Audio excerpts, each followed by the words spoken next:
Okay, we're going to call this evening's meeting to order.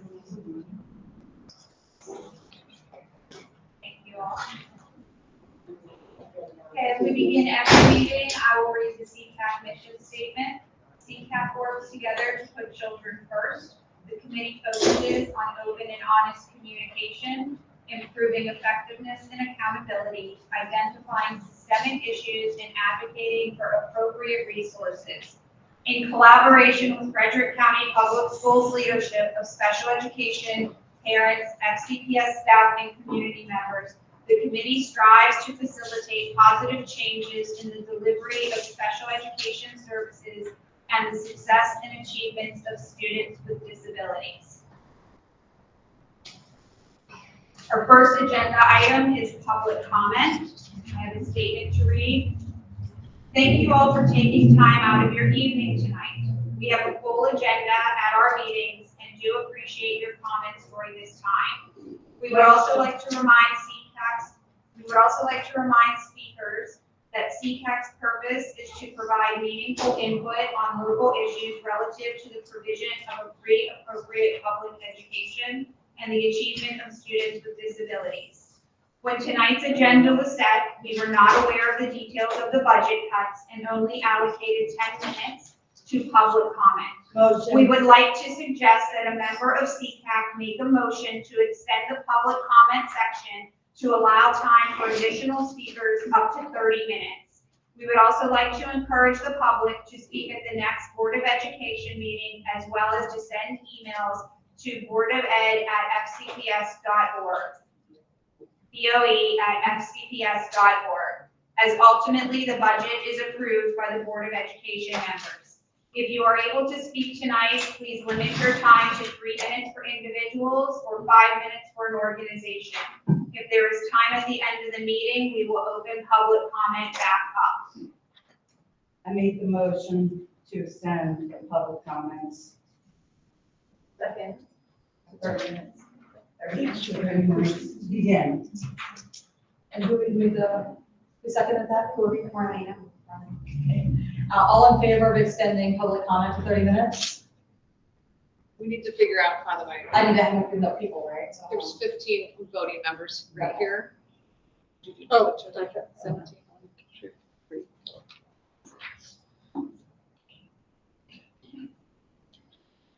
16, 17, including the sorry, Say that again. 17 voting members are here. Okay, and how many approved?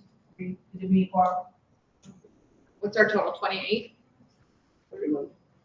Yes, sorry. We need 15 voting members to vote.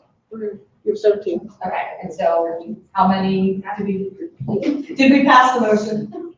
Yes. Okay. Motion is passed. If you have additional comments or feedback after the public comment section of the meeting, please send us an email at ccacinformation@gmail.com or message us on our Facebook page. I now need to read our official statement. CCAC welcomes and encourages public comment.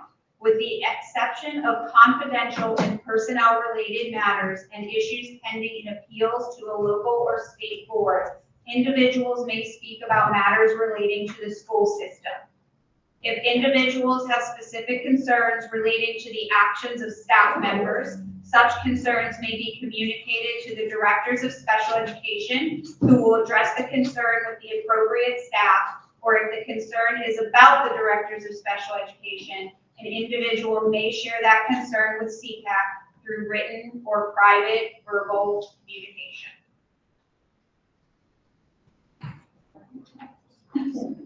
And I apologize if I mispronounce names. Connie Antisvar. Antoska? Antoska. Okay. Yes, hi, good evening. Pardon me. It would be more appropriate to have children speak first. I discussed that with them earlier because this. Absolutely. And I apologize. It is not clear who is a student on here. Yeah, you guys can just tell us. Who are students who are.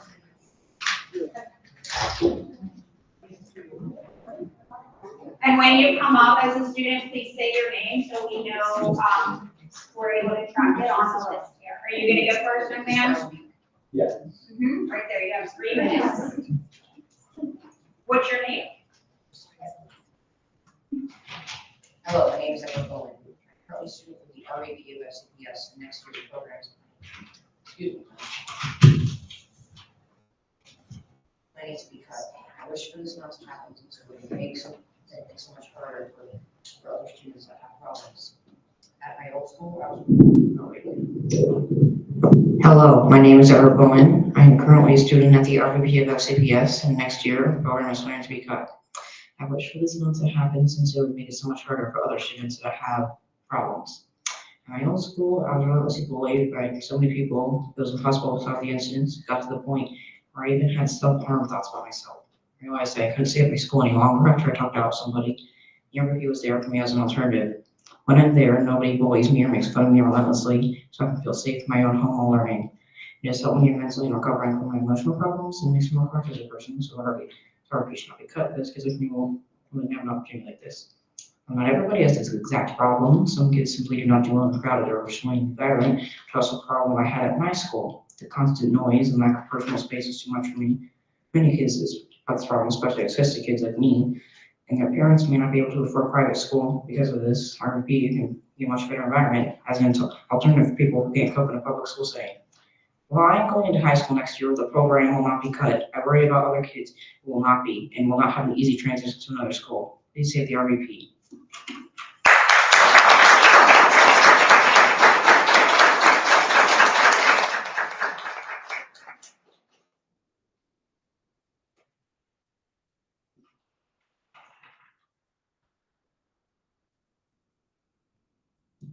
Hello everyone, I am Connell Campbell. I have autism and I am in 7th grade. I've been involved in the program for nearly 3 years now, and I feel like it is where I belong. Taking this away would not only cause problems for me, but it also cause problems for all 224 students in my program, everyone else in their families, and students that will accept to join next year, like my younger brother Benjamin, who is also on the spectrum. To start taking away the virtual program would impact some people more than others because some people that are in virtual can't go in person.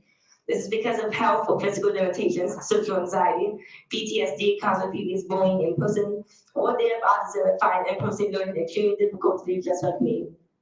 In virtual school, we have power blocks. These power blocks are really helpful because I can get help outside classes when needed, which allows me to get better grades than if I was going in person. I've also had perfect attendance every year for the past 4 years. If I had to go in person, I would have to miss school if I'm sick. In virtual, this is not a problem because I'll be able to do virtual classes even when sick, and I was getting when I was getting sick. I also don't like missing class in general. Being on the spectrum, I am very concerned about being bullied by kids that don't understand or like me because I'm different. The virtual program is giving me a safe place to learn and focus on my education. Walking through busy hallways could be challenging for anyone, but for someone like me who is on the spectrum, it makes me very uncomfortable. It would be easy to get distracted, and it would be very overwhelming. I had to experience this by making my way to the lobby after the in-person MCAP testing when it was almost time to go. I am really glad that I don't have to do this every school day, since it would be too much for me. Also, there would be hundreds of students in the cafeteria all at once doing lunch in person, which would be overstimulating and overwhelming. Being in the classroom in person with these 30 students would be very distracting. It would be very hard to pay attention to a teacher with all their student life, which would really impact my learning and my grades. I currently almost always get straight A's, and I am 3 years ahead in math with a 98.7% in geometry. I feel like virtual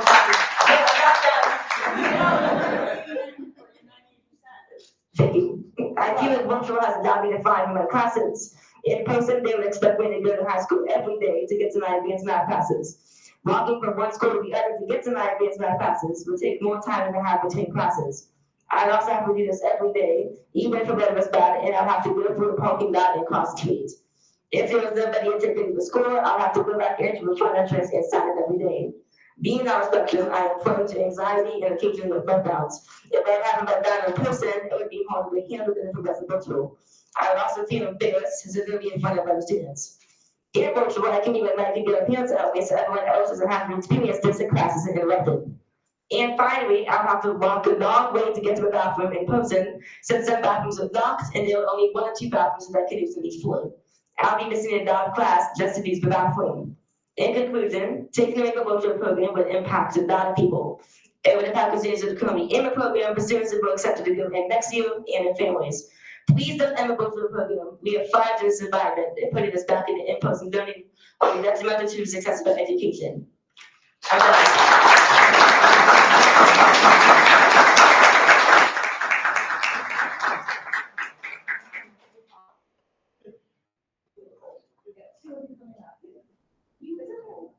But you first, since you're there, and bring it right out. Good evening, anyone. My name is Bryce Hazer. I'm in 7th grade for RBP.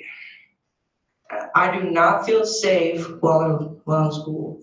With virtual learning, you can avoid school shootings, school fights, and classrooms with too many students. There are no distractions with virtual learning, and in-school learning does not work for everyone. There are hundreds of students who need the option to learn virtually. And most importantly, those with special needs that I call my friends. I've been in virtual since COVID hit, and I'm working on my 9th honor roll in a row. I can focus better at home, and my grades reflect that. Traditional learning is not for everyone, and I am proof that virtual learning works. A few years ago, some kids posted on social media that they want to shoot some people of color, but they used a different word. This is at my home school. And if you don't fund virtual, you're asking me to go to school every single day scared. This is not fair. Your decision to fund other things but cut the only education I know for 4 years is unacceptable. I'm doing my job as a student, and I need you to help me and the other students in RVP. Change your mind and help fund RVP.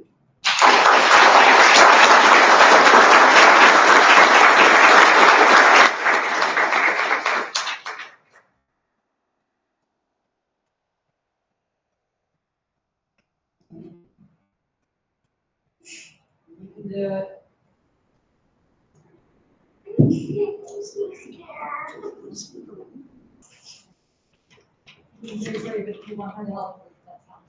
This is Elijah Wilson, that is his mother, and I have been his school counselor since he entered school. I'll read Elijah's words for you. I'm a student at RBP and wanted to tell you that it has majorly impacted my life in a positive way. I'm also special needs and didn't do well in person school. I learned what I needed, but bullying grew. I need RBP until I'm ready to go back. I'm also doing RBP for health reasons. That's why I say, please keep RBP. And as a school counselor in Frederick County for 32 years, I want you to know that RBP has helped some of our most medically and mentally fragile kids. Prior to this, when we had children come back with autoimmune disorders, suppressed autoimmune issues, when we had children come back with calf cords, their option was HHT, which was wonderful at the time, but you see 2 adults limited. Our students who are the most vulnerable in our community have found a community of teachers and peers where they can be safely educated with the support of their families. I know there's a little boy who'd do anything to be back in school, but it's not good for his health. So he came here despite his fear tonight because the program really works. And we're so grateful for you guys considering funding it.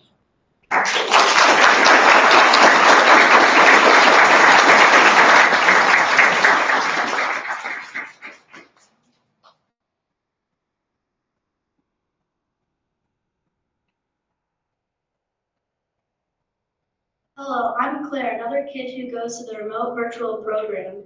And being in it for almost a year, I can say it's been life-changing for me. I was able to focus on schoolwork and enjoy school. Because I'm able to focus, I've got an 80 honor roll all year, and I know that everyone who's in RVP is unhappy that it will not continue. I know you need to do the right thing, but is the right thing removing people's jobs and preventing kids from learning? Some kids can't learn at in-person school for so many reasons, like allergies, ADHD, health problems, and so much more. Because of this, it makes the school learning environment so difficult. No wonder so many kids say they hate in-person school. But with RVP, the students thrive. You might think RVP is just a program, but to the people in it, it's not just the school, it's a community. The students in person just survive. Well, kids in RVP thrive. You may not be able to afford it, but do you really want to destroy the beautiful place where kids love to learn?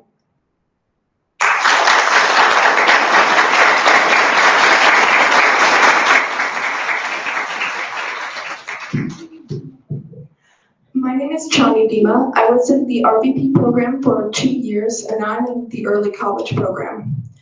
When I was younger, I struggled to focus in the classroom. Learning was a challenge, one I felt I would never conquer. As a student with a 504 plan, the brick and mortar classroom did not suit my needs. I felt subpar to my peers and put little effort into my education. Throughout middle school, I was a B, C, and even D student. However, this changed when the pandemic happened. For some, online school was a struggle, but for me, I blossomed. When I started high school, I decided to continue online schooling and attend the remote virtual program. It was an immediate improvement in my grades. I went from barely passing my classes to becoming a straight A student, and in some cases, at the top of my classes. The RVP taught me independence, responsibility, and self-importance. I built strong relationship to my teachers who mentored me into who I am today. The staff and the RVP are some of the best I've ever had. The care and respect they have for each student is unmatched by anything I've ever experienced. I discovered my fascination for science, mathematics, and literature. The RVP prepared me for success.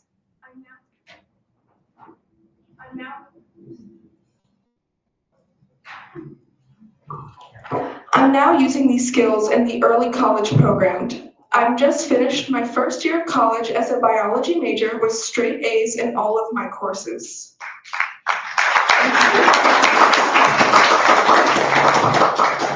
I'm currently celebrating the fact that I scored 100% in the American Chemical Society General Chemistry exam, which most students fail.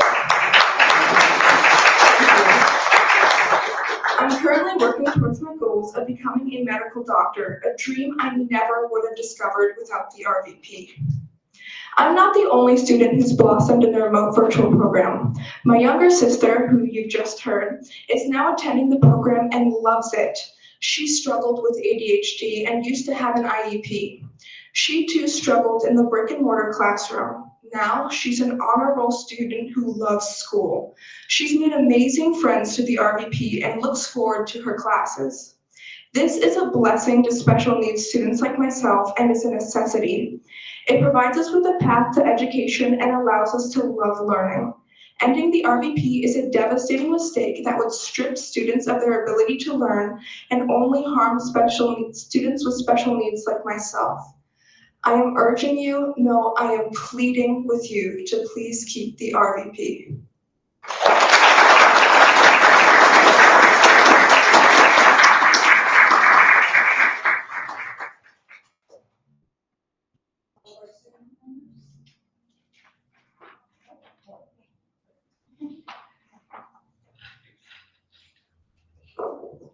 Hello, my name is Amy Koduru.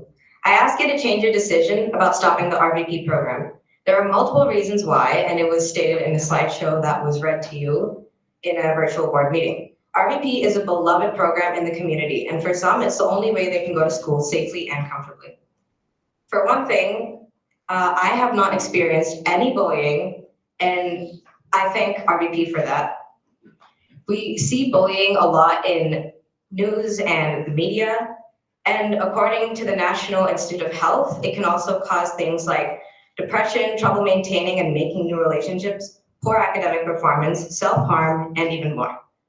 In RVP, teachers can watch the students better than in-person teachers can because they have things like Land School, and they can also tell if a student's on another tab or if a student is doing something else to another student. Another thing is that RVP students can get even more sleep. Sleep is important, as we all know, and the National Institute of Health says it can help our body grow, it helps reduce stress, it helps us think more clearly, it can improve our mood, helps us work better with us, and it gives us energy. In-person students will wake up early, they'll sit and listen for hours on end without catching up on sleep. Then they'll study even longer in order to get good grades in their classes. Tests or exams can cause them to stay up the whole night to study. Problems that lack of sleep can cause are increased risk of diabetes, obesity, depression, heart attacks, and strokes. RVP students, on the other hand, can just get up maybe half an hour or 45 minutes before class. They can just get up, they can wash up, they can get dressed, and they can go sit down, log on. And also the staff and teachers, they have a passion for teaching, and they're amazing with the students. They try to accommodate everyone, and I love it. It's amazing. So I think that even if they got a new job, they wouldn't have as much passion in it as they do now. People with allergies and food restrictions are also much safer at home, because if you go in person, it's harder to control what you touch, what you come in contact with, and what you eat. Because your friends, they may eat something that triggers one of your allergies. And I have a friend that has many allergies, and he is a lot safer at home because he can monitor like everything he touches, everything he eats. And students are also safer at home from like fires, intruders, and school shooters, things like that, because there's such a slim chance for it to happen at home. And even if it does, it's easier to evacuate everyone because there's less people to keep track of, and houses are, as you know, smaller than schools. It's also safer for people that have diseases that weaken their immune system, or people who have disabilities, because at home, you don't come into contact with as many people as you do if you go in person, because school is basically a germ magnet. Everyone gets sick at least once from school. I've experienced that many, many times. And I would also like to thank RVP and my teachers for my grades, because I have A's in every class. I've done A honor roll for the whole year. And I've also gotten amazing friends. Hi. And yeah, it's amazing. So please keep RVP.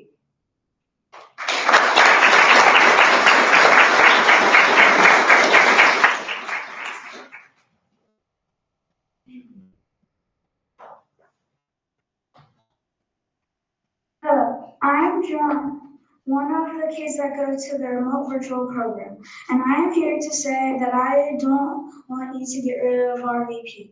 One reason why is because RVP is a safe school program that anyone can do from home, and you don't have to go into school and get bullied or hurt. Also, if you're a person like me who has many allergies, it can be hard eating out, but RVP allows me to eat at home, so I do not have to face the fears of eating in a large school cafeteria. But you might say I could pack my lunch, and I could, but I don't feel comfortable eating in a school cafeteria.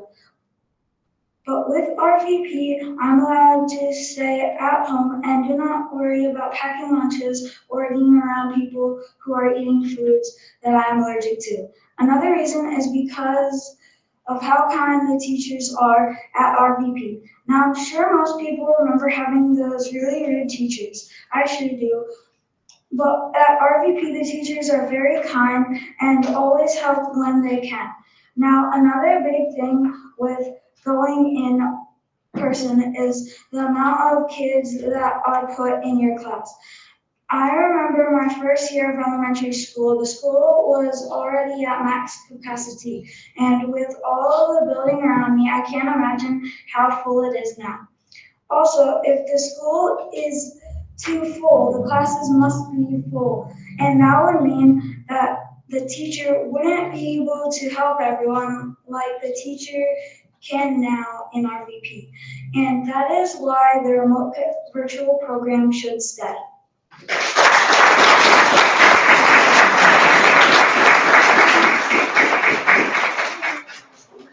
I'm going to read on behalf of my son. This is Franklin Moran, and he says, "The Franklin Moran, I am 13 years old going into the 8th grade. I was looking forward to virtual school because I'm excited to get to meet new people my age near me.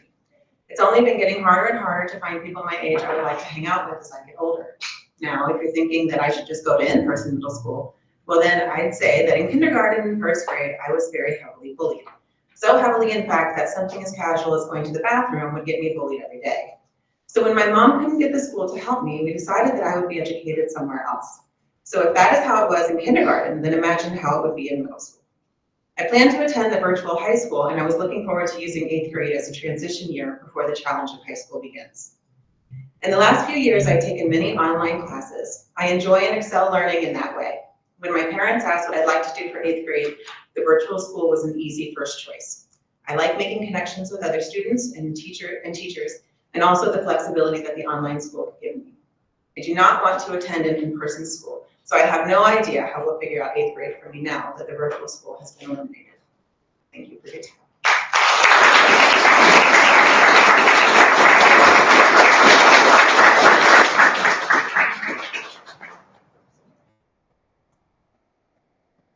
Are there any other students? Very well. Yes? I would like to make a point of order. All of these voices need to be heard. Now let's call for another half an hour. Actually, I suggest we table it. I would like to table that decision until after we get through the 30 minutes so that we can address what's on the agenda and then go back and offer up another 30 minutes. Well, then I have some reading. I'm speaking on behalf of my daughter. This is a letter that my daughter wrote to the Board of Education and esteemed colleagues.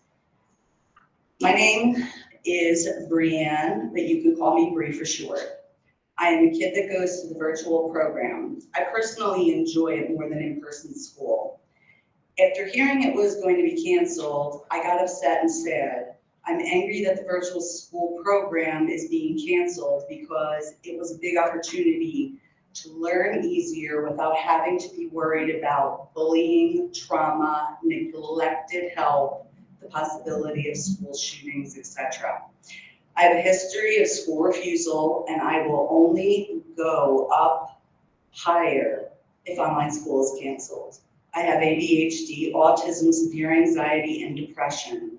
Anxiety and depression due to my terrible experiences to going to school. And being in online school is like the best thing to do for me and my fellow students.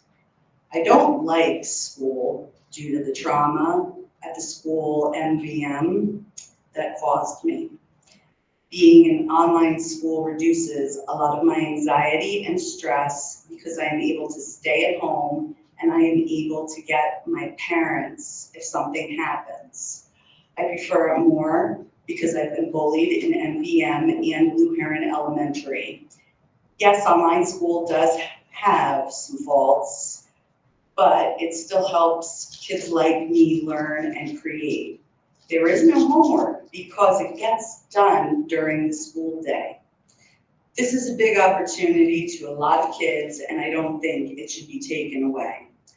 I am a 5th grade student at the time of writing this, and from the things I've been hearing, that many children in Oakdale Middle School are getting bullied and mistreated. If the law decides to force children like me to go to school, it makes kids like me feel like we're in danger and can cause heavier depression and anxiety for me and them. These include possibilities of students bringing weapons to school, as well as bullying and other things. I find it safer to be in online school because it makes me feel safe because I am at home. I don't want the other children in danger. I know what it feels like to be in danger at school because it happened to me multiple times at MVM. I also got stabbed in the eye with a pencil, and my friend got stabbed with 2 sharp seashells in her stomach. I haven't seen her in 2 years. This happened when I was in 3rd grade. I'm tearing up just writing about it. I really don't want to think about it right now. Just please, online, it helps a lot of students cope with trauma and helps people relieve stress and doesn't endanger children. Most things leading up to shootings or trauma, anxiety, stress, being bullied, abused, and neglected.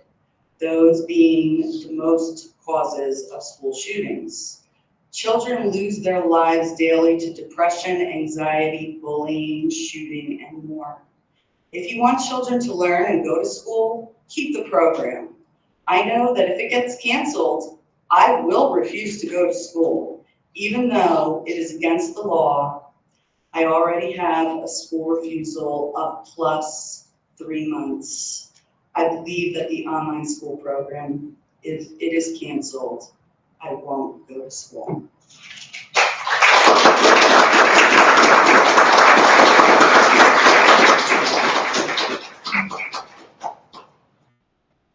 Other students?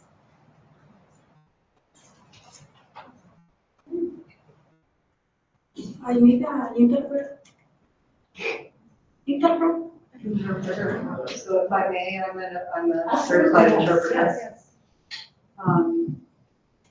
This is Mrs. Argueta and her daughter Briseida. And this is written in Spanish. If you don't mind, I'll just sort of paraphrase. I'm not going to read word for word.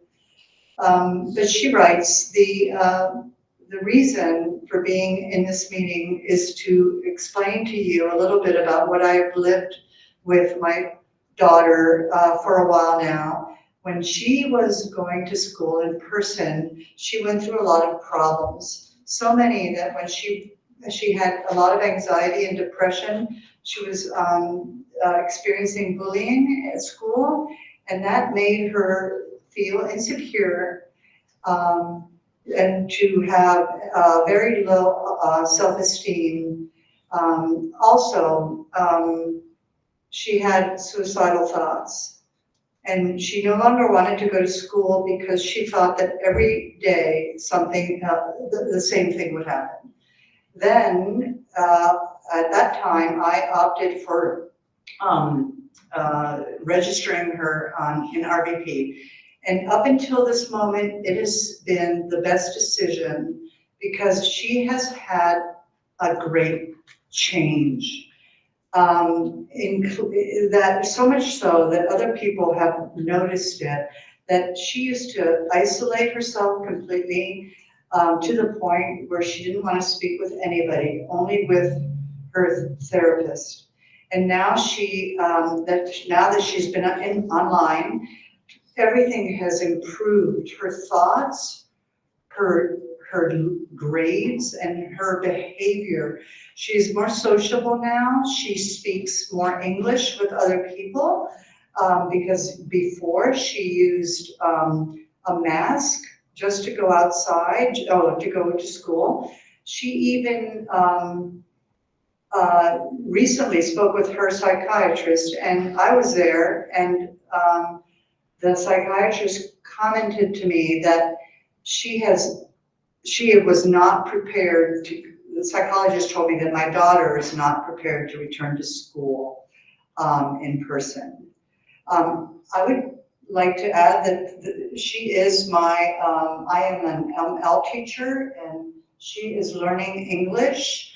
Her language arts teacher is here. She just informed me that Briseida increased her iReady score, which on a yearly basis maybe goes up for each student 30 or 40 points. She just increased it by 136 points.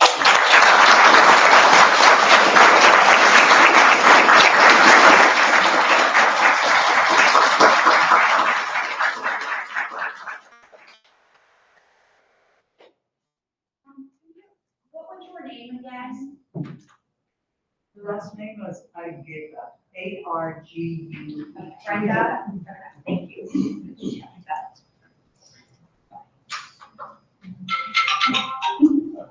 All right. Okay.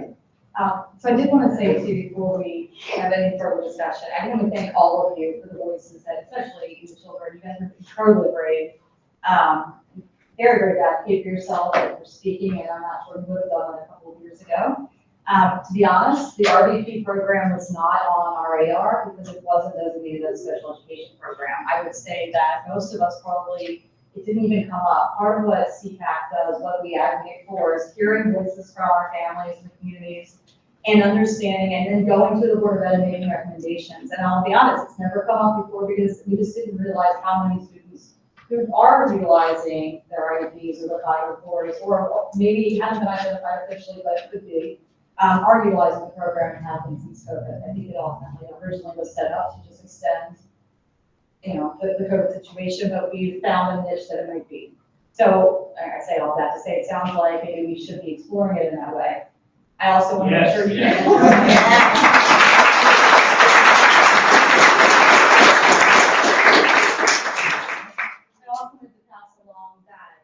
as a special education citizens advisory council, we can't make any promises or make budget cuts or any of that type of thing. We are here to make recommendations, and we'll certainly discuss the for our future recommendations. That being said, I would strongly urge all of you, one, we can stay later and listen to more of you, but certainly send me emails, and I would strongly recommend you send all of those emails and go to the next Board of Education meeting. Get on the list. I know it's, it's busy, and I know that it was very full room the other day.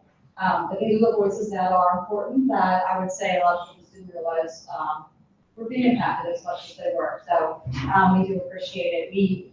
I was just going to kind of divert it quickly. This is the last meeting of CPAC this year, and we do have to do member nominations for next year to make sure that CPAC can keep doing the things that we want to do. So I am going to ask if we could table comments until the end of our meetings. We have to have all of our members here to use votes, or else we can't pick new officers and things like that. There's business we need to get through. And if there's time left, we will certainly open it back up. I would be willing to stay late. I'm not sure everyone can. Some do have to leave at 8 o'clock. But that we would make that commitment to you all. If you're able to stay later this evening, we have to check to make sure they won't kick us out at certain times. So I'll check that too. But we will try to speed up business and table anything that we can. We're going to move back over to finish our. One very quick thing, but apologies, this is, everybody else knows this already, but you mentioned the Board of Education is like a target audience, a key target audience. So, I mean, appreciate, I don't need to be preaching to a choir here or anything like that, so I don't want to take up more time than necessary. When is the next Board of Education meeting? Can I speak to that? So we had gotten the email stated slightly incorrectly, so board@fcps.org is the right email. The next public comment will be June 12th. We're having an online meeting on May 29th, but there's no public comment at that meeting. So June 12th is the next time we'll be in person, and yeah, your testimony is powerful and compelling, and I really encourage everyone to sign up for the June 12th in-person Board of Ed public comment, the June 12th. And is this going to be recorded? Do you know what time? Well, it's 6 p.m. There's an opportunity to sign up, I believe, 5 days beforehand.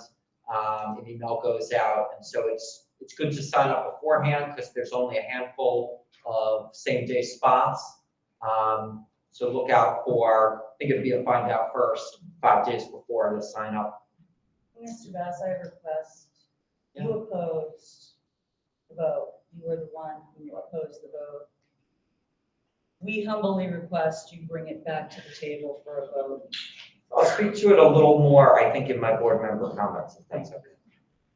If you're with us, we're going to sit back over, try to wrap things up as fast as we can. Now we're going to try. And then we will. Sorry, guys, we're going to back over.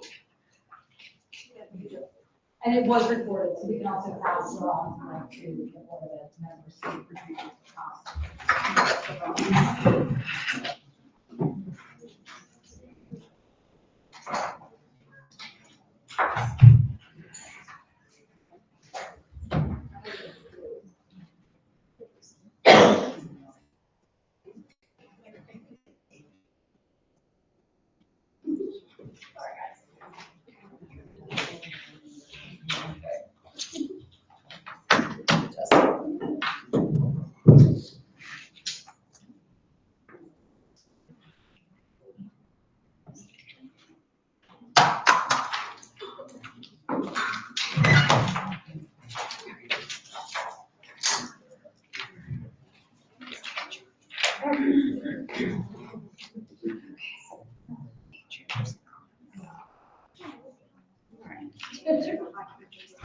Yeah.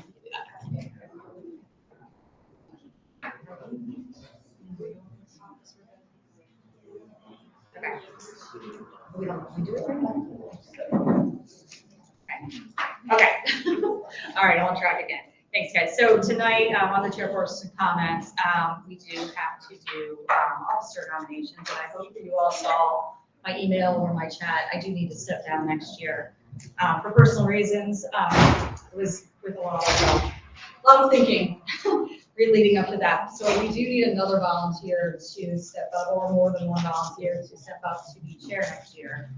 Currently, Jamie has been nominated for co-chair, and Laura has been nominated for secretary. Both have accepted. So if possible, we would love to get another volunteer. I nominate Angie. I appreciate that, but I am not at the place that I can do that.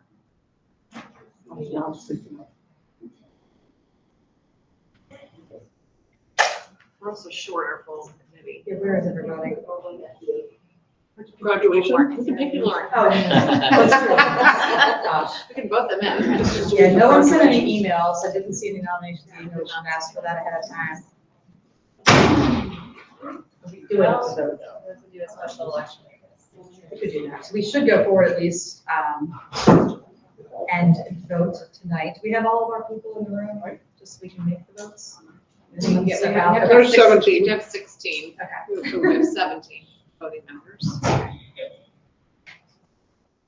It's been a while since we've done this. We could just say, we're gonna, for Jamie. You have to make a motion, yes, that those people are nominated, yeah. You do one at a time. Got it. All right. Am I allowed to do that? You cannot make a motion.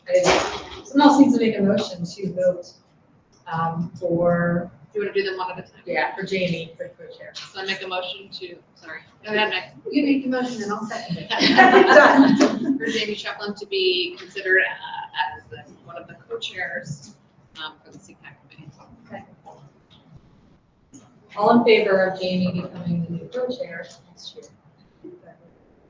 This feels weird.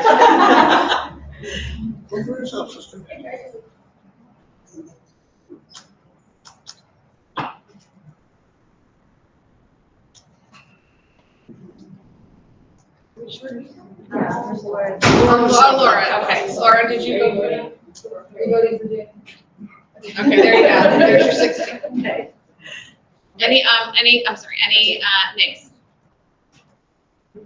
I'm assuming her hand is still up. Yes. Any abstentions?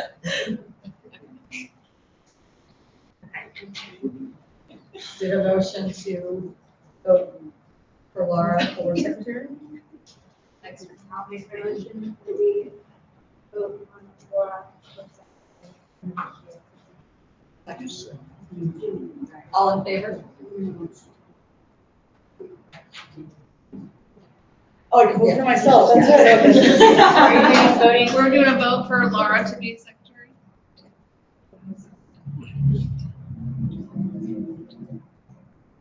Yes. Motion passes.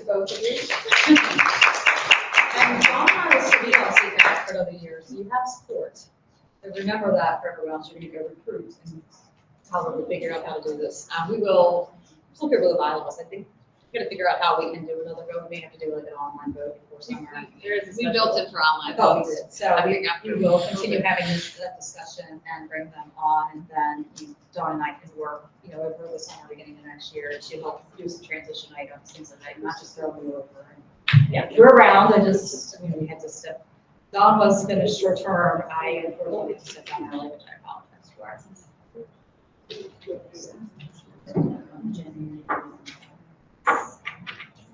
So we're also acting as secretary this evening, so give us a second. Patty is on vacation. Another thing, and while we're on chairperson comments, the summer planning meeting. And, we're also looking for a date for the August meet and greet date. So our first meeting of next year will be usually the last Thursday. We just want to leave these things on the table so you guys know when to plan for next year. We usually do a meet and greet in August. Sorry, I'm gonna pull the calendar up.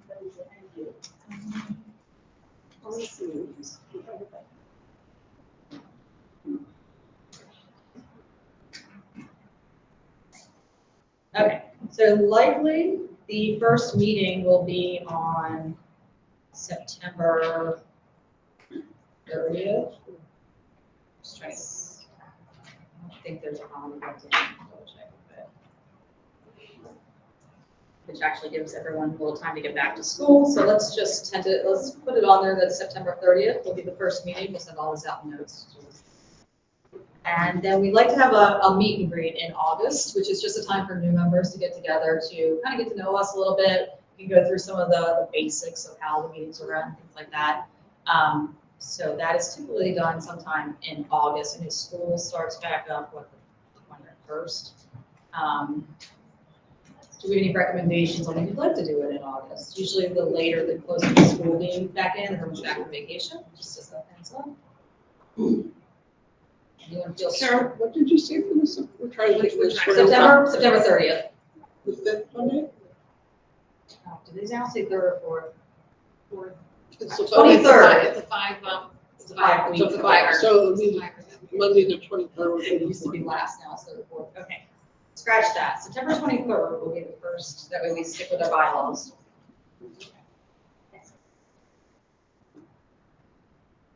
Okay. Is anyone opposed to doing it the first Monday after they go back to school? That way we make sure everyone's back from vacations, which would be August 26th. Want to do a meet and greet, and I just say, it doesn't have to be a Monday, it just tends to be, people tend to block their Mondays out, so. Why don't we just get it on the schedule and it needs to change. The meet and greet we're talking about? Yeah. Sounds good to me. All right, we will put it down for August 26th. And this summer, the executive committee will get together and work on the dates proposed for the first meeting. Okay, anything else? I just wanted to note that we did receive an email from Scott Bloom with WUSA 9 to CCAC's info box about the RVP program. I had responded to him this morning, letting him know that we were having a meeting this evening and that we would provide any additional information if we felt it was appropriate. I'd like to add to that, I did speak with Mr. Scott Bloom today at my home. He interviewed me. And I spoke up with my daughter. My daughter and I have both been videotaped, and we talked about the program extensively, and it either aired at 4 or 6 p.m. this evening. Oh, and then, sorry, I made my comments before I realized we were going to have such a big audience today. I mentioned that we were going to talk about the special education budget cuts during director comments or new business, but I think we've covered a lot of this. We may not have to revamp that. And they're sitting right here. Yes. Okay, the next thing on the agenda is the approval of the notes from the August meeting. Did everyone have a chance to look them over? April meeting? Jeez. Sorry. Very tired. I found one typo, but did anyone see anything technically wrong with any of the notes we need to update?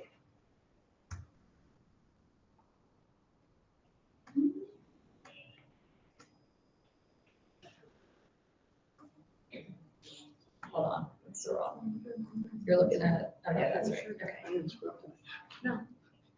Motion to approve with the change of the typo. Let's say. This typo was just a spelling superintendent, so we'll fix that.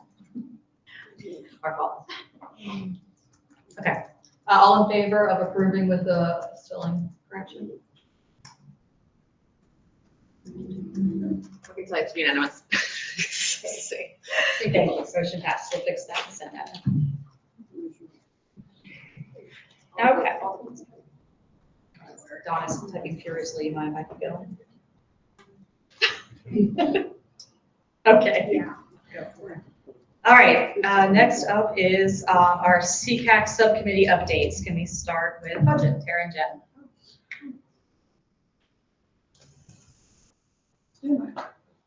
Just FYI, if you want to use the mic, you just press the button once, and then when you're finished, press it again, turn it off. Thank you. So in an effort to save paper, I just printed 6 copies, so we'll just kind of put them on each. I'll just hand them out so you guys can take a look at them. This is what was signed by the co-chairs. And this is what our kind of estimated budget. Every year we have to have an estimate of a budget, and then we always make amendments. So this is what has been signed. You guys want to pass that around?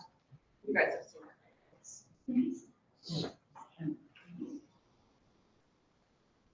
So we based it off the budget we had the year before. We have the custodial money for the resource fair. We have there is a set fee for the custodial services for the resource fair. We have the printing in there, which we based off of the printing from the posters from last year. Materials, community materials, that could be fidgets, pencils, whatever we decide to buy. Contract professionals would be a speaker in their efforts to get a speaker. Speaker or speakers. We're paying to participate in the resource fair. That's our annual cost to update, to keep the website up and running. And then that is the Best Buddies is what we have always kept in there to encourage a new program at a school that does not have a Best Buddies program in it. So that's the way it's set right now. Of course, it will be open for amendments when we return in the fall, should we decide to use the money differently, but that we had to have it submitted for MSD. Any questions? Thank you. All right, student voices, Jake, Dawn, Jake. Yeah, so I'll start. And I reached out to the subcommittee earlier. I hate to kind of use this as an excuse, but I just finished up exams a few days before this meeting, and it sidetracked this committee, every organization that I'm in within the school. So, I mean, once I finished, I did not feel it appropriate to kind of hoist a meeting upon my fellow committee members. So I have no official updates for you all at this time. Glad exams are just about finished. I can provide an update. I did go and speak to the secondary chairs a few weeks ago. I did share the posters. Each person had one to post where the IEP meetings occur in their buildings. And I believe I mentioned that if they do it virtually, maybe put it behind the chair's head. So this way it shows up in the Google Meets. The survey regarding what they knew about CCAC at this point has been completed. There were 12 that completed it for secondary. And today, the elementary folks were going to do it. I can see that there's been 3 additional responses. In terms of collecting the data regarding what they thought would best be, how we could reach the students to conduct a survey with them, none of them felt it was a good idea to do it in the rest of this year. I did ask for them to make notes in order to decide which questions they thought were a good idea to ask and which ones, in addition, could possibly be asked. Those were supposed to come to me because they were going to do them after I was allotted 10 minutes. And so unfortunately at this point, I have not yet received them. I have sent some follow-up emails to Heather, who was going to send them to me, and then also to the chair at Linganore High School because she was supposed to send them home with one of my 2 children. Just some interesting things out of the 15 folks that have responded so far. Around 47% did not know what CCAC was or what it does. In terms of knowing that there can be up to 3 student members, 80% of them did not know that. And then some ideas about how inclusivity can be increased at their schools. Some of the energy was around Best Buddies, unified sports, peer mentoring, clubs, lunch bunches, and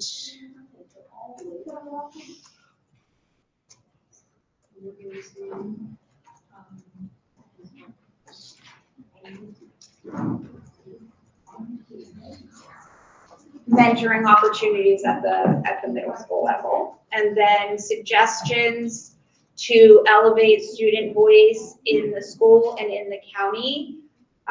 Have in-school presentations to teachers, building level student meetings for their input. There was a lot of energy around including that into the transition interviews that are conducted with students that are 13 and older.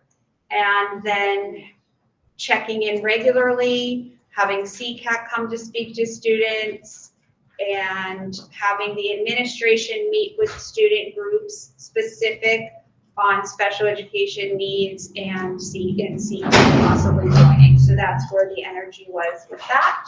And in terms of when during the day these things could happen, depending on the school's structure, some said prep, some said flex, some said when the student is with their case manager, offering tutoring enrichment time, and adding it to the FCPS survey at the end of the year.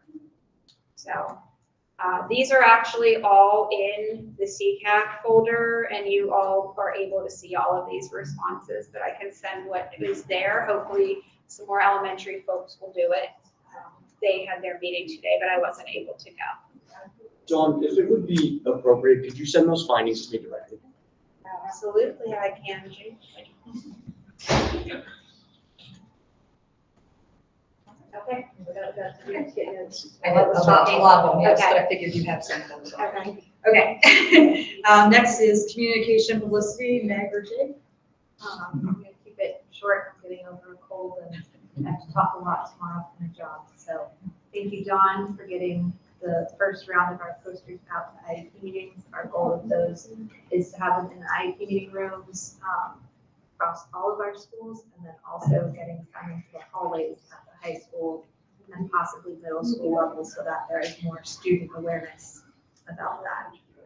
We also have some beautiful rack cards. I'm going to pass one around. We're hoping to use these to send out to families for information, to put in Judy's centers, to have at events that CCAC is at, and also to ask next year any of our vendors at the resource fair if they would mind putting them out in their places of business, offices, etc. That's pretty much it for us. We're just kind of wrapping stuff up and hope to have a really good website ready for you guys in the fall. We're working on some parts of it, but summertime means more time. Thank you. Any updates from the resource fair retreats events group? We had a subcommittee meeting last week. It's forever ago.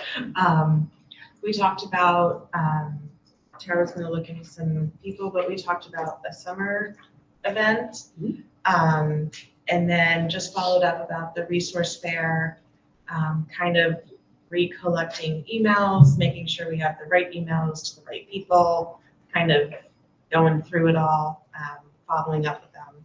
So just kind of recapped and closed out the year, really.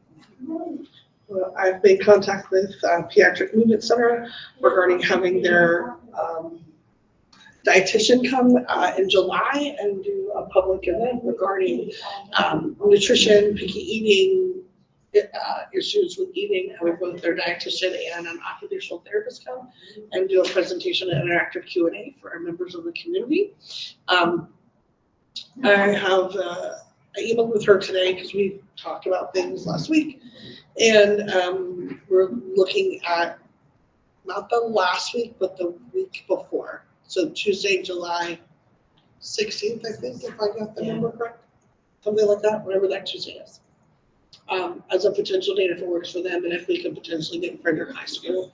And then we'd be partnering with Partners for Success to get the word out to the community and try to do a summer event.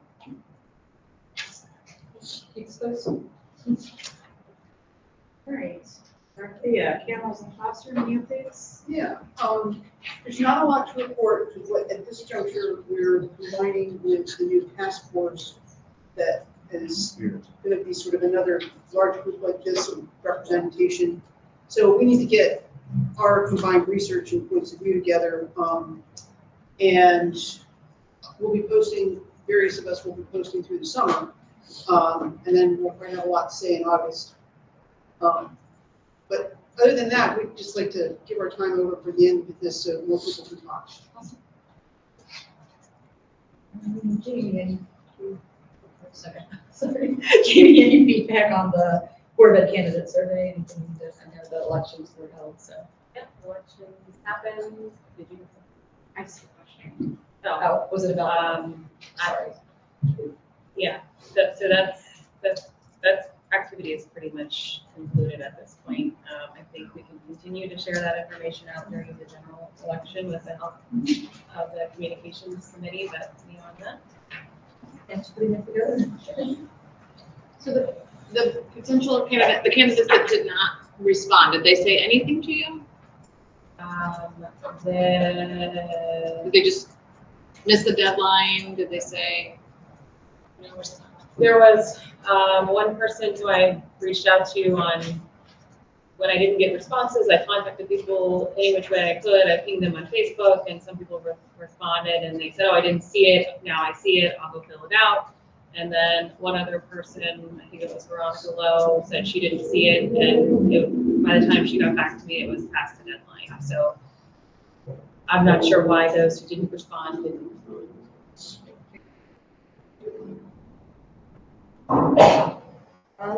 Okay. Very long. Board of Ed comments. Thank you, Karen. It's louder than it needs to be. I think that with all the cuts that we needed to do, we needed to trim about $50 million from the proposed budget. And at the meeting on Wednesday, we did trim, I think, about 44 million. And I think on the whole, there was not, there were not cuts to special education that concerned me on the whole. The program that I really was most concerned about and that I made the motion on was the remote virtual program. I made a motion to combine remote virtual and the Saving Fourth Grade instrumental music. So I mean, I'm committed personally to remote virtual in the sense that I think it really affects our most vulnerable students. Certainly your words, all of our students' words today are really compelling, and I'm concerned about the bullying that you've dealt with, and just the negative experiences that you've had with in-person instruction. I do want to be. I'll stand for a bit.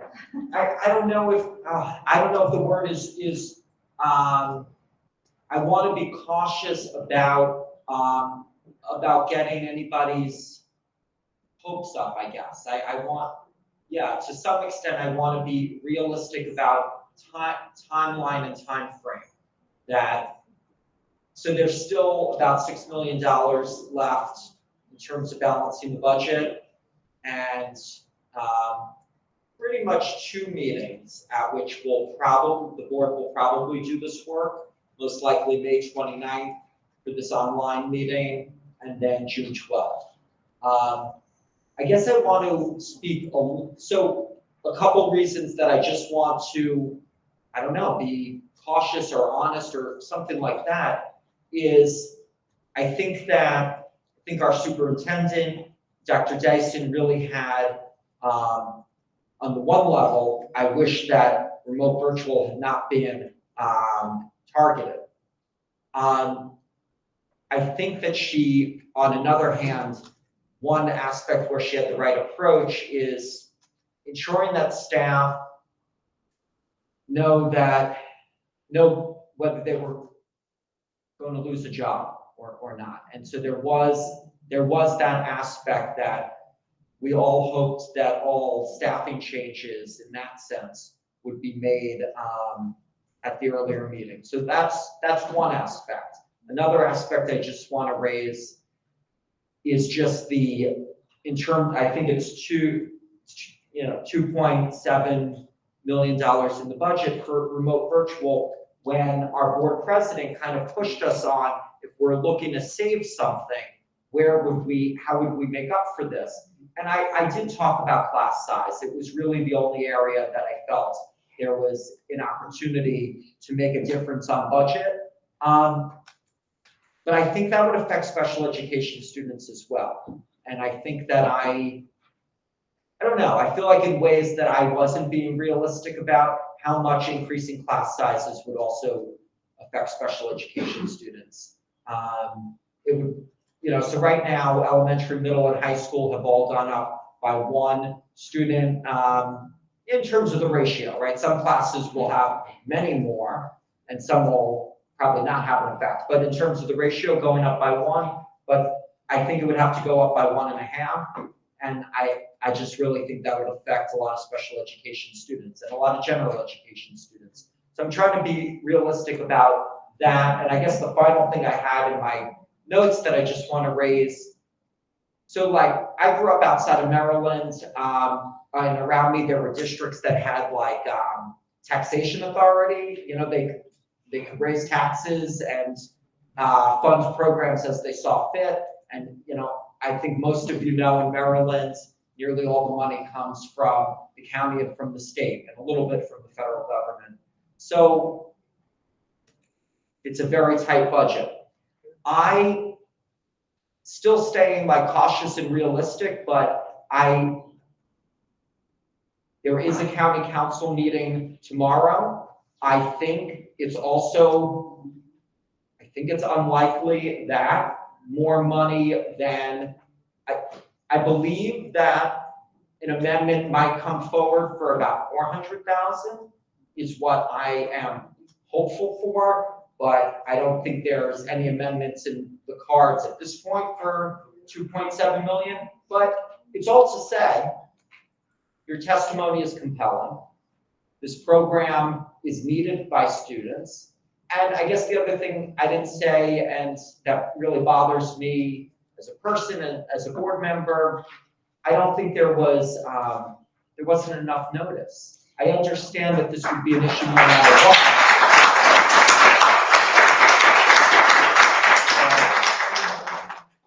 You found out about it last minute and just in board docs.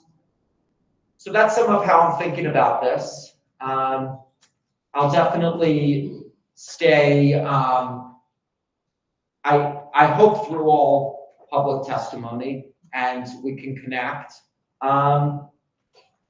Yeah, but that's some of how I'm thinking about this issue. Yeah, I think that I covered the points I wanted to cover. Two questions. One, just a clarification with county council meeting. They don't make any decisions on how we spend the money. They just may or may not have, if they could find money to reallocate to the school, right? They don't make any decision on where it goes necessarily. The simplest answer is they don't make those decisions. It's interesting that, I don't know, this complicates it a little bit, but the full picture would be, I think on the capital side, I think there might be a tax increase directly for new school construction. So in some ways, but in terms of operating budget, right, it would be very unusual for, we, the 7 board members have that. And then my other question was, and I apologize, I have not had a chance to go back since I heard it went till midnight, but I have not watched it. 11:30, I made it home by midnight. Okay, was there conversation around the 2.7 million savings?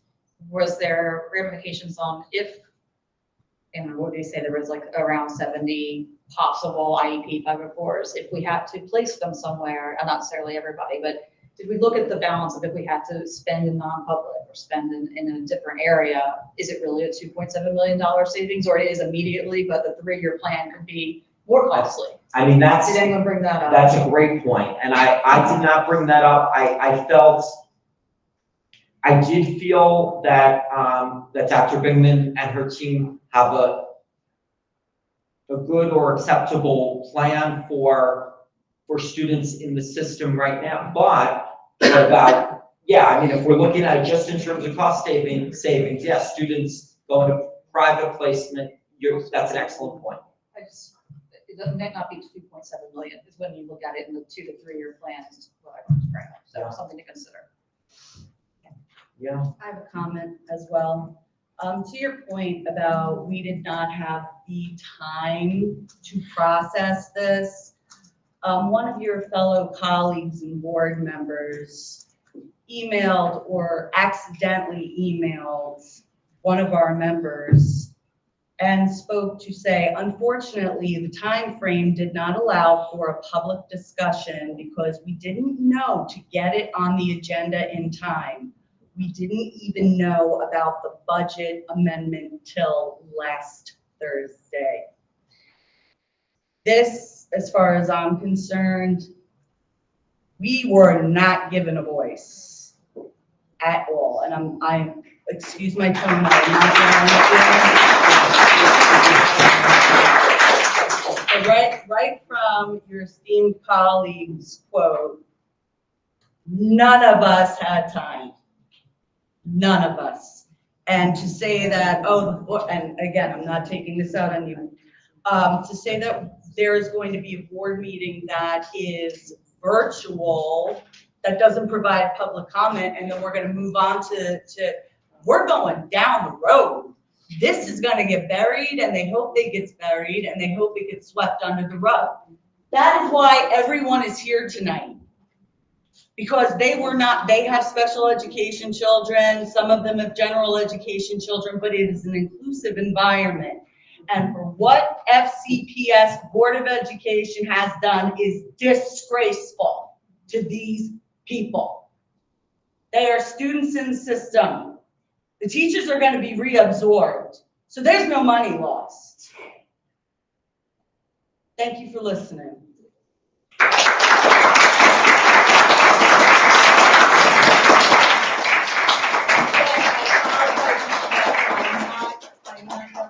I'm not taking business. I'm just frustrated over the process. Absolutely. I mean, difficult decisions need the notice so that families can make the right decisions for themselves. And we were not given less than a week is not notice. And that is why I implore you again, and I'm going on a limb to speak for everyone. Please correct me. Please bring this vote back. So that's the other like really frustrating thing that you have. Like, and I think this is a Robert Rules thing more than the 7 of us, that you have to be in the majority to bring something back. But my plan right after this meeting, I've been taking, so 1, we have the recording, and that's what's going to be most powerful. But 2, I've taken, I think, good notes on each speaker. I'm going to email my colleagues and really encourage that we look at this again. How can we ensure that we do right by our students?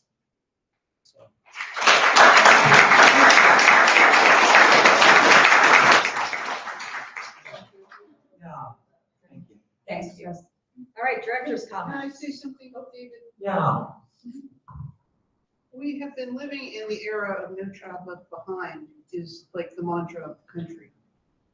This seems to me to be a very simple way to not leave these children behind. And I just think that basic message is kind of what's missing in from my perspective, as someone who reads the Frederick News Post, lives here and is on this committee, and has raised a special needs kid and is raising another one now. That's what I see missing in this scenario. Yes.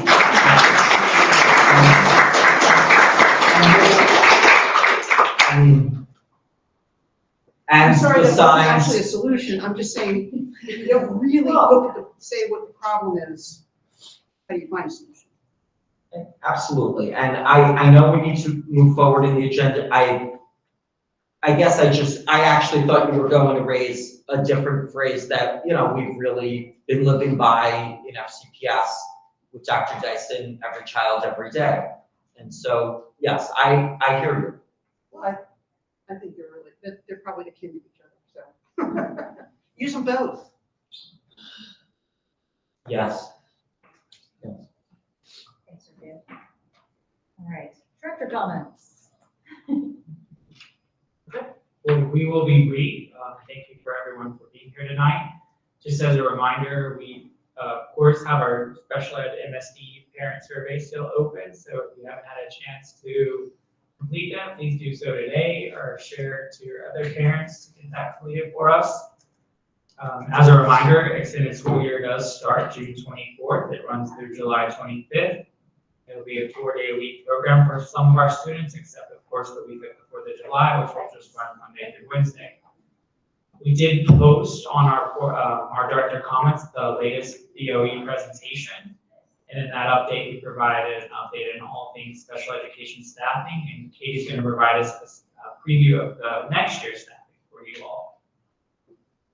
Good evening, everybody. So I just want to let you know where we stand currently with fiscal year 25 staffing, and I'm really proud of the work that our team has been doing. At the elementary level, we are at an 87% fill rate, which is fantastic. At the middle school, a 91% fill rate of special education teachers, and high school has our strongest rate at 97%. So given it is currently May, those are some excellent fill rates going into next school year for our special education positions. There's also a link on our agenda to the PCG recommendations that are presented at every board meeting, so there were some updates there. I'm going to just briefly jump into the CCAP recommendations because these were updated after your retreat, and so Jen brought those notes back. I'm sorry I was unable to be there, but anything that's highlighted in yellow was a change based upon the conversation that occurred at that CCAP retreat. So you'll see that document has been updated with a revision date of May 13, 2024. And then also on our director comments, it's the you asked, we did, and we highlighted 3 areas: partnering with members of multilingual education regarding co-teaching practices for dually coded students, administrative support for Partners for Success, which they have access to our secretarial support, and then that committed focus on furthering the proposal of piloting cameras in specialist programs, and we talked a little bit about that earlier in our subcommittees. So if there's ever any questions, feel free to ask, and we'll be happy to provide more information. Tori's going to give you a little bit of an update on the online IAP. So yes, the last thing for tonight, and one more other item, is we have done our complete round of ratings for the new online IEP system. Shout out to your own Sarah from CCAC. Thank you so much for helping support us. We definitely appreciate you as a parent rep. That proposal, of course, all things pending budget, will go forward in the last June meeting, June 26th. The very last June meeting, it will be, you'll see who is being announced as the vendor that we'll be partnering with. And then also, as Dorothy and Marlena mentioned, thank you for allowing us to co-partner with CCAP. We will be pushing out the camera task force for during this summer. We'll actually have 6 sessions that we already do have lined up in the evenings. We are currently recruiting parents of students that are in specialized programs, as well as staff that are in specialized programs, as well as administrators. So we're going to have a diverse group there to move forward with the task force and then provide recommendations to the board in November or October this upcoming school year. And that concludes our comments for tonight. Oh, Dr. Beeman also has something. So I'm kind of sliding in there. I do want to thank all of the parents and the students for coming and speaking, because certainly your story is very important. And I want you to know that I've also taken copious notes of everything that you shared, and want you to know that very much your story has been heard, and very much appreciate you taking the time. And also to let you know that we are very much committed to making sure that anytime there's a decision made from our board, that we respect the decision, and then we work through the process of really supporting our students. And so know that we are committed to caring about each and every student, and ensuring that we work through and support you and your child through any transition. And so we have already been collaborating centrally and with the school to really make sure that we take care. And so know that we care very much and that we want to support you. And as Mr. Bass already explained, the Board of Education has a different process, but we respect whatever the board decides. And I want you to know that no matter what, we are here to support you and your child in every way we can.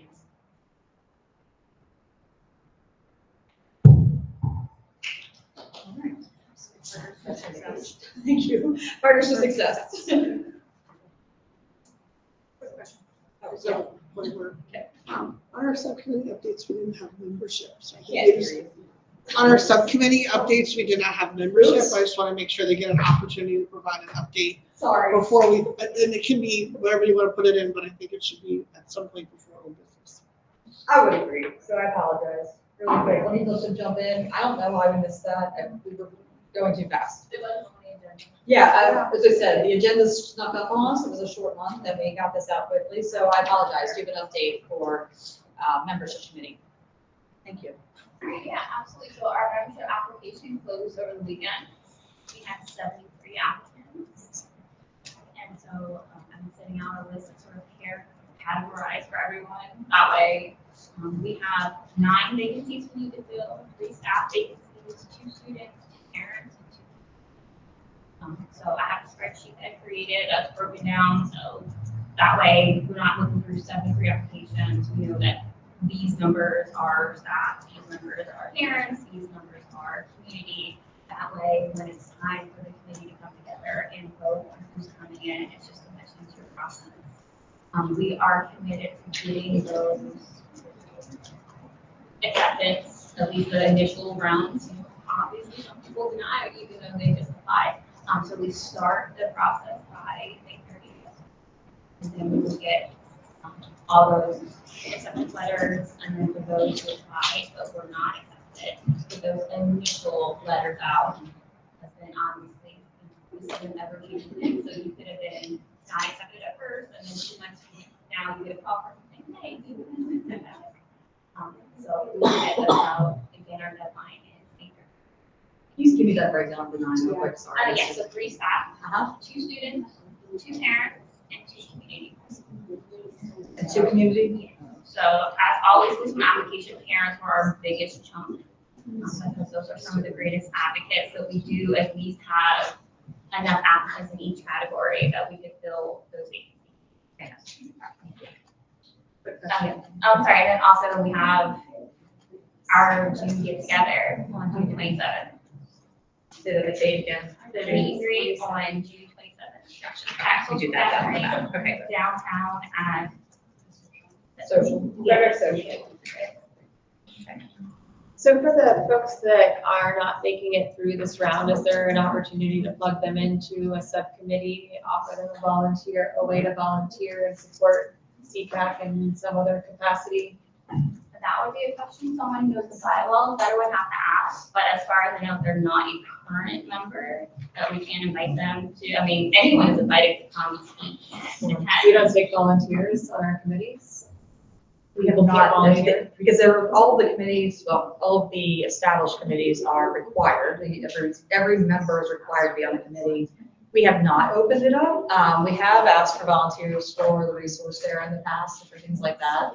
And I think we absolutely should. We've always encouraged them to come sit in, to learn. And, you know, there might be opportunities, especially if we have more events. And Help maybe with that's that. a question for our communications or events committee, maybe if there's like a mailing list that we can add all these emails to. Yeah, I just think it's a missed opportunity, and people have expressed interest in supporting CCAC, being a member. We can use more help, I'm sure. Any board or committee that I've been on in the past has always taken volunteers that want to be part of a subcommittee to add their time and energy to the cause. So it'd be something worth considering, I think. I think it's worth discussion. I just don't know which ones would be, like, if we do membership, we have access to personal information. So that would not be someone from that's not on the I board. know it would have been nice to have extra But volunteers. for the certainly at an resource event, center. I would assume And events. then, so like, I wonder if we can create, like, if there is already, like, I know we have the man with the ghost of that, if we did, like, if there's another meeting list, so that, hey, like, this events are coming up, like, I know Partners for Success, you said how so much. I would, Like, just so, I would like. assume we Partners for know we're Success and interested. the events committee would be the ones that would benefit the most from any volunteers. Yeah, that's really happy. I'd be happy to. I think it's gonna take all of our committees, honestly, to kind of come up with a good plan, but I'd be happy to meet with you guys. Volunteering, Jake, but you're a student, so you don't have to jump on. But getting our committees to kind of brainstorm about a mailing list, about ways to utilize volunteers that we could kind of have to roll out into fall and have ready to go. I think that would be a really good planning session for us.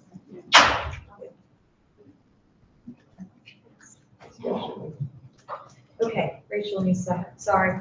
For Partners for Success, thank you. So we'll keep this short and sweet because we definitely want to hear the rest of the things everybody has to say tonight. But we wanted to kind of give you an update about where we are as of mid-April in regards to our activities.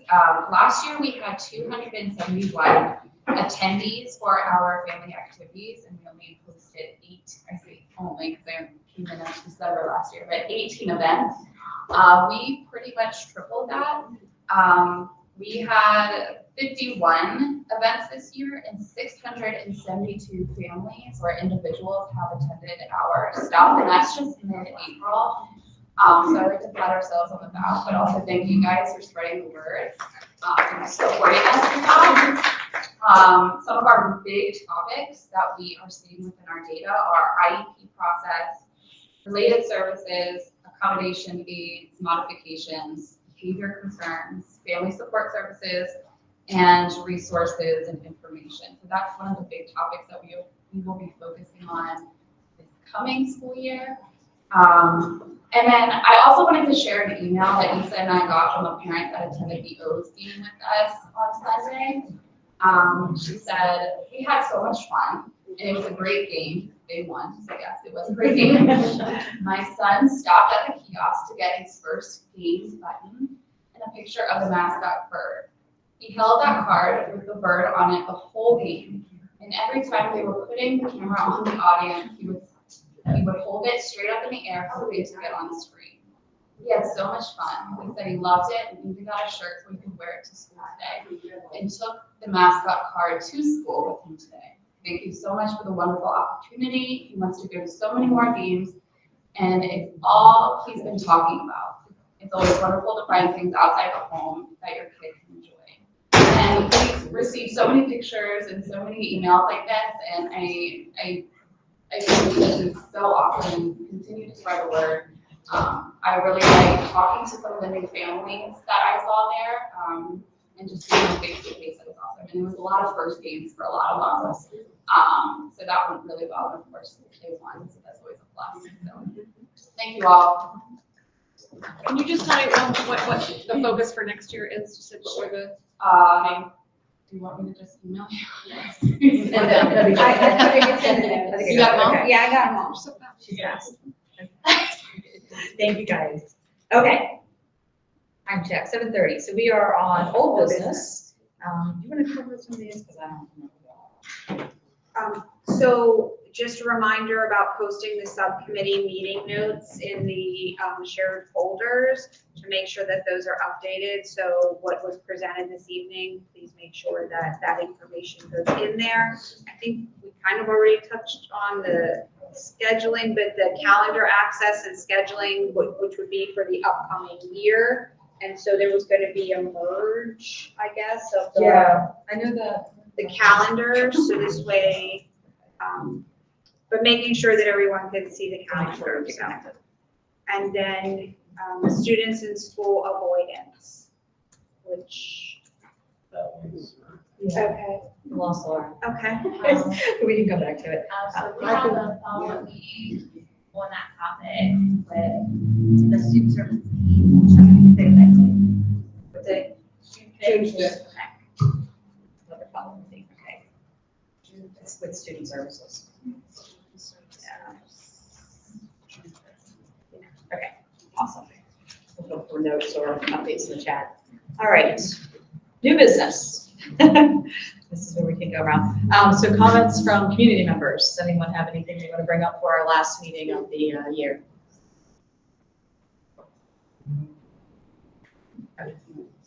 All right, move on. Oh, no. Comments from FCPS staff members? Well,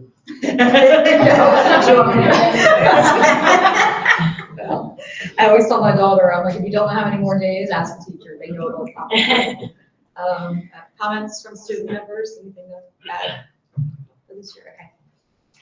Parent members, any additional comments for today from any of our? Tara. I just want to let everybody know, I can double check, but I believe it's this Thursday night at Myersville Library. Decoding Dyslexia is giving a presentation about IEPs and dyslexia and IEPs and recommendations about the process and things to look for and ask for. So if you, yours, or anyone else is interested in that topic, it is completely free. It's part of their monthly meeting. It's coming Thursday, so the 20th. It's coming Thursday. Okay. Where was it at again? Myersville Library. Awesome. Anyone else? Okay, quickly, this would be the action item review, which we wouldn't really get to cover. wait a second, I have something. Oh, you have something. A celebration, so my daughter just received approval of her internship through Doors, so she will be employed this summer at a vinyl record store, which is like one of her dreams to own one in her adult life. So I'm excited. Fantastic. She'll have a paycheck. That's awesome. Okay, any takeaway action items that we want to make sure we, if we don't touch base before next year, that officially will go on the agenda for next year, we can revisit it. Co-chair. Yes, we need another co-chair. We just another co-chair. Oh, we need another co-chair. Got it. I had asked in the chat ahead of this, I do think it would be worthwhile to raise an ad hoc bylaws committee to do some work on bylaw recommendations over the summer, so that when we come back, we can bring that before the full committee. Fantastic idea. Right. Bylaws committee for the summer. Are there, let me just solicit via the chat email, some days people missing, and then we will, good idea. Anything else we want to make sure we don't lose sight of before, in the fall? Last question. So has CCAG ever made official, I don't know if they're called advisory opinions, or like, given the testimony that we've heard tonight, like should we be making a motion to recommend to the Board of Education to fully fund the 2.7 to cover the RVP? It's our role to advocate and advise the Board of Education. So I'm wondering if this committee would entertain a motion around a formal recommendation to support the RVP in this budget. Really? Are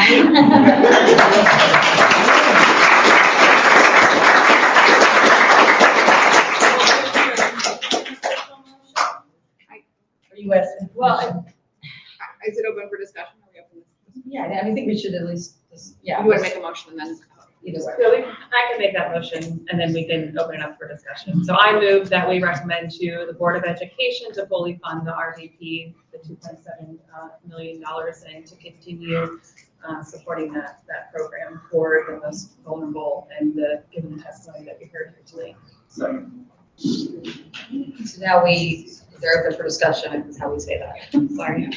My issues to discuss in the discussion is we make commendations and recommendations once a year. So whether we discuss, and I know this is time restricted, but whether we do that as a committee, that's something that we decide all together what our commendations and recommendations are. My personal opinion is I would caution to make a recommendation without having a full amount of information and having someone speak or have one recommendation for the whole board without having all of the information for that. But those are my two pieces for discussion. How is recommending this different than what we typically do for commendations and recommendations? And then do we start making that precedent in every time? And if there is something that we believe, are we then making a new committee or subcommittee, so to speak, to say, all right, well, then every time we feel if a group comes to us or a community member or a parent comes with concerns, do we then move into a place where we are making monthly recommendations as a CCAC committee, which would then need, I would think, a consensus about what to do. I know, it's because it's really not outlined. It's just, I mean, I think grant requires we do the once a year, but nothing says we can't do it more often. Well, So so we we can can only only have- once a year. I mean, if we're only advocating once a year, I mean, is that, Well, things change during the year, Sure. right? We don't have all the information. Or at do we one make point. those right at the budget time, so we do it right before they're making budget decisions? This Making is a budget cuts. recommendation generally has to do before the budget is approved, so there's a set amount of money. How are they gonna, like, something has to go. And we've And it discussed, like, going to and speaking in public comment, like, I feel like that's something we kept talking about it all year long, and we kept saying. Yeah, we should anybody all can go as a as a member group and instead make of, a yeah, and so that was one thing that's, so it's always important that if we go to speak to the board, if it's not a consensus, like a voted on, we all agree with it, then you speak personally on your own behalf. Versus if we did take a vote and all wanted to go speak, then we could use the organizational spot and say, we had a group come, we all, as a consensus, we voted, we all agree, we want to come and just say this. I guess that's what I would understand, is like. I think we only get once a year, we only have the opportunity Yeah. once a year to formally speak. Right. That's right, that's the only time we get to formally, we only get one formal presentation a year. So I guess how, if we wanted to recommend, do we have one representative go to every meeting and make that formal I mean, not formal, but make another recommendation just through public comment, I guess, we're not allowed I'd to. like to point out, we could come to a consensus that sometimes there is a topic of urgency. And there are also, for every action, there's an equal and opposite reaction. People do not have warning to come to any kind of thought process about this at all. I mean, none of us were informed about this. So this is an appropriate time to, when we recognize that there is something urgent, because a budget has to be a budget. It's a something. I mean, it's a line in the sand, we all understand. So we didn't draw a line in the sand, but we can see it's urgent. Why can't we come to a consensus about this? And it's not a monthly thing, this is a point of urgency. I also think there's an opportunity for the committee to evolve how it interacts with the board. Yes. You know, But I think we're only allowed one. That's all. I'm just going on what we're allowed to do, meaning as far as a formal Like a formal presentation. I'm not saying you can't, I'm not I'm saying- disagree with coming forward and speaking at public comment. I just don't know how we would do it any other way but that way, because we only have one opportunity to present. And then like in a less formal way, like Yeah. we have our own social media platform. We have written letters to the other Board of Education instead of a formal recommendation. You know, a lot of people have spoken today, they didn't realize the impact that the remote virtual program had on our special education students. They didn't realize the huge connection there. You know, that we could issue on our social media, letter to ed, or however you want to put out just a statement, just about the RDP program and just the connections that it has. So we can, and then just sort of a reflection of what we've heard now from this public comment at this meeting. Just, you know, we had meetings, we had several members speak of, we have statistics now that this program has complained number of students with IEPs, that's like the first 5 of 4. Like, it's not a formal recommendation, but just a statement from as a community that we can issue on our own social media pages. Or even show up, like I'm sure families would appreciate showing up as a CCAC member and saying, I support the families to include it in the budget. I want I to don't think carries the same weight. Yeah, That's the thing. as a point. No, I agree. My one question would be, kind of on that same line, thinking in my budget, is that obviously everyone that spoke, at least so far, has been impacted from a special education perspective, which is what we are tasked with doing. So, and not to say it's any better, less, or more, but something to consider is like that 2.7, how many of that 2.7 directly affects special education students versus the other? Is there a benefit or loss to, from our perspective, going to recommend? I would just want to, that would be information I want to understand. Not that I think that other students that are not part of special education shouldn't get to continue from a personal perspective, but looking at it from a budget perspective, what would CCAC do for that? Like, would we recommend the whole thing if 30% was affecting special education versus something else? I'm making numbers up, by the way. Just want to kind of put that out there. Like, what would our recommendation be? Would we recommend it fully funded, or would we recommend just to fund a budget based on special education? I think we No. have to Well, I recommend. think it's We going have to to fully radical recommend. at I this think we have to point, full. and No. I'm sorry, but these people came out here to be heard. And I would like to make a motion. Well, we have a motion on the table, we have to dispose of that first. Okay, well, we'll dispose of that, but, I would like to. Which means. I'm in favor of it, don't misunderstand me, I'm in There's somebody else that favor wants of to it. add to this discussion, so I think we can stay on that. And then We actually have two people. Yeah. I would say, one thought I have is looking at logistically how the recommendation will be made. I think pulling together the information we received tonight, and it's not going in front of the board and speaking as an organization, but as CCAC, sending a formal letter through email to the Board of Ed saying, at our meeting, such and such was brought up, this is what we had, we've discussed it, and as our role to provide you with information on what's going on within the special education community, we see the following and would recommend looking at the following as you continue your budget discussions, as a way that we can present all of the information that we heard this evening in a written form that would be visually reviewed. It would coincide with David's work that he was doing, in a way to communicate in a formal way to the board, but also wouldn't be very big precedent setting in terms of, us sending an email as a board committee to the Board of Ed is not. I throw it out there for part of the discussion. So I just wanted to just kind of make sure that everybody is aware and kind of circle back to some of what Mr. Bass said earlier. With the Board of Education, it does take 3 members in order to bring something back. And so he can share everything, like he said, he was gonna bring everything forward. He's taking copious notes so that he can really represent that. But it does take additional board members in order for that to become something that comes back. And I just want to reiterate again, the reason why all decisions with regard to staffing was made during the last board meeting was because we needed to take action on anything involving staff. And so it's important to note that things have already begun to move in that direction. I just don't want to give people false hope with regard to what is already in motion, so that it's very transparent and real. Like I never want to not be fully transparent and honest, because I do care very much and want everybody to know and understand. And so staffing was critically important. Anything involving staffing to be addressed during that May 15th meeting, so that staff would be able to make decisions and make movements for the upcoming school year. And so, again, just to kind of reiterate those 2 points so that people understand that. And again, I do think that it is something you can put in writing and bring forward if the CCAC team decides that. That certainly is something I think that you could do. So would an appropriate amendment to what you said, kick order a second, would be maybe instead of just going, not that we may not all agree that we want to go forward fully, but maybe we have to find 3 board members to reopen the vote for discussion so that it becomes a official point of discussion during the next meeting, so that we could help push more.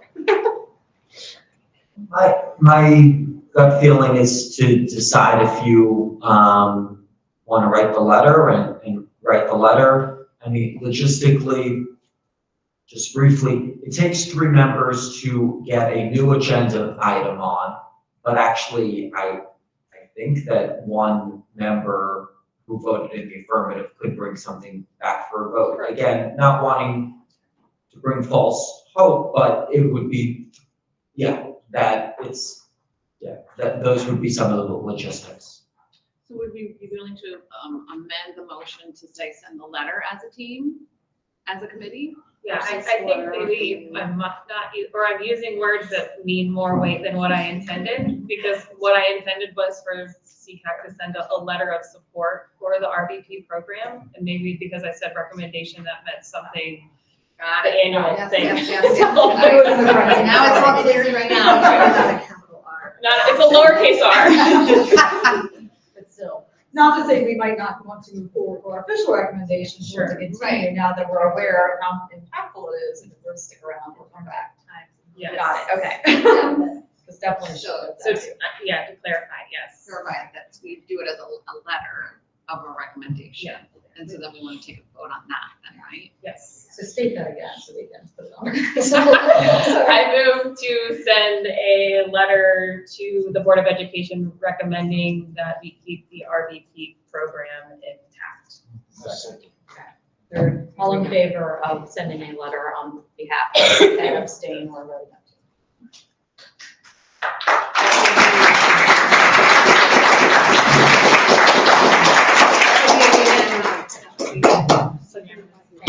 There's like 8 million seconds over there, I don't remember. It's like, Who wants to be the second? Kyler, sorry. Okay, I appreciate that. Thank you so much.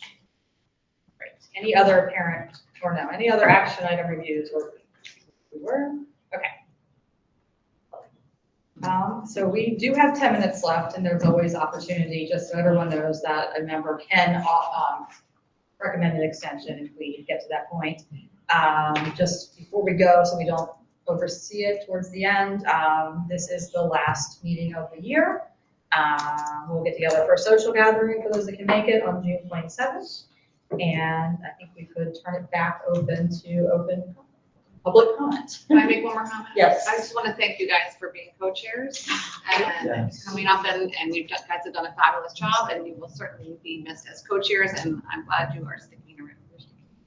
And Patty too. You're sticking around, and Patty is not here, we'll say it, so it's in the notes. We have a whole new executive. Thank you guys very much for everything you've done. Thank you.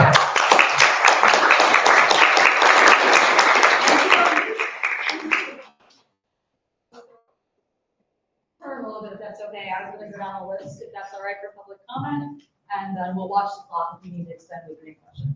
So Connie, were you still willing to defer my time to a parent? Okay. So we will defer Jessica Foreman.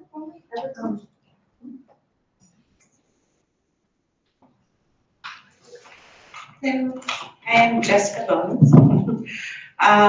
So there's a myriad of reasons why students need the RVP, whether they are related to medical, mental health, social, personal, special ed, or all the issues above.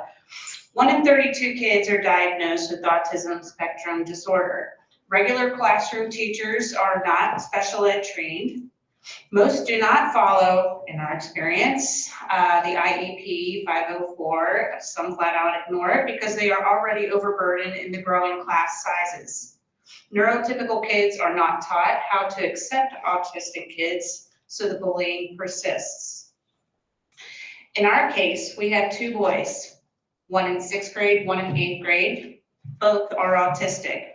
And if you have met one autistic person, you have met one autistic person.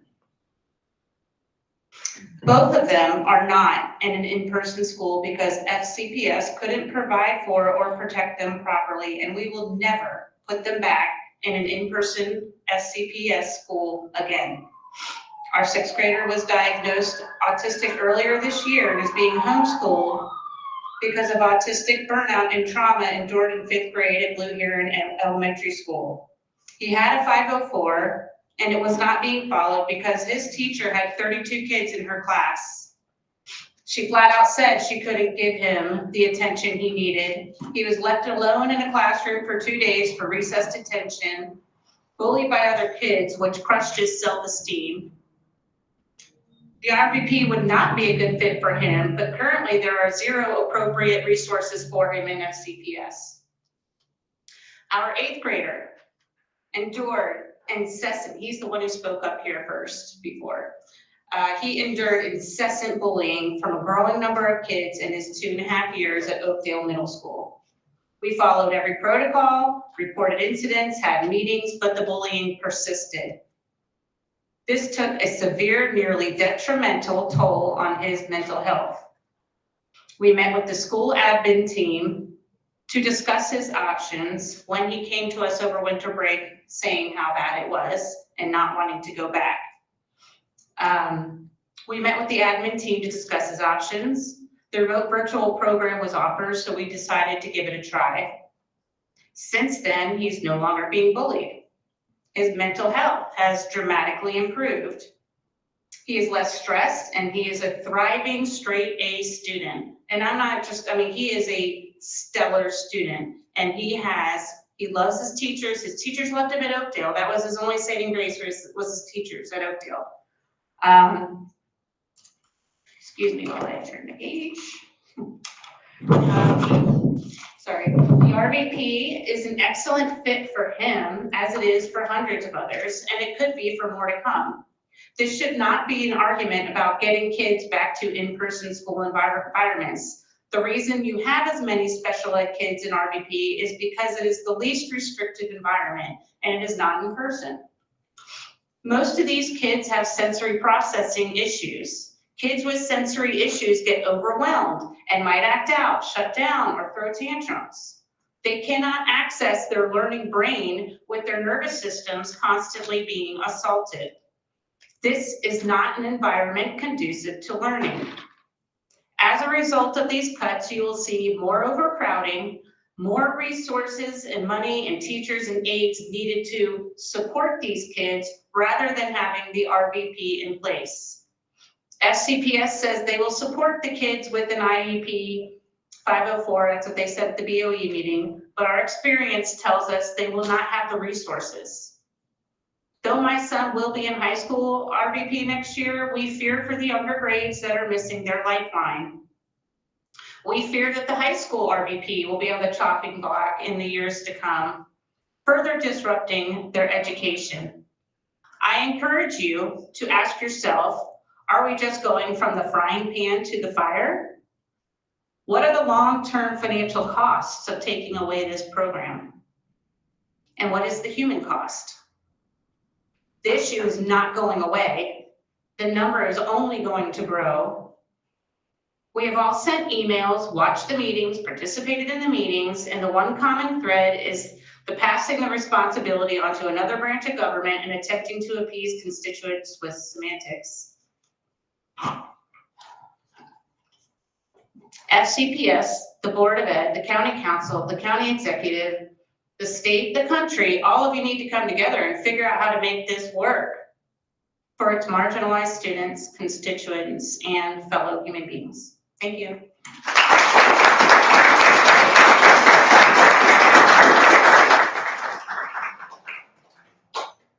Melanie Kaiser?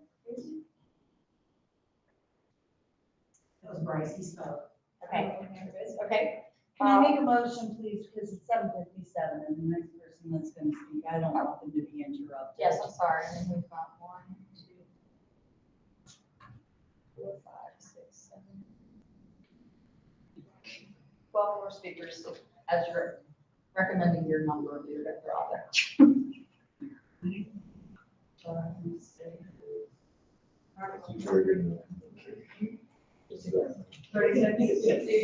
Go from there and we'll do whatever. So you're making a motion to extend the meeting by 30 minutes? I am making a motion to go 30 minutes. Second. Thank you. All in favor? Thank you.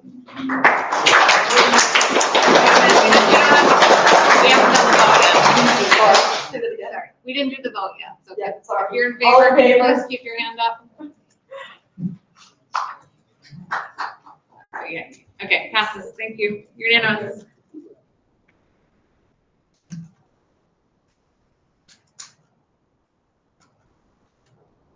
I'm sorry. Cutting in time. Penelope Campbell? Sorry, I lost my notes to my kid on my cell phone. Wait, it's fine. So I have 2 children who are both on the spectrum, Connor, who you got to hear earlier, and my youngest son, Benjamin, who, as you can see, is playing with my phone.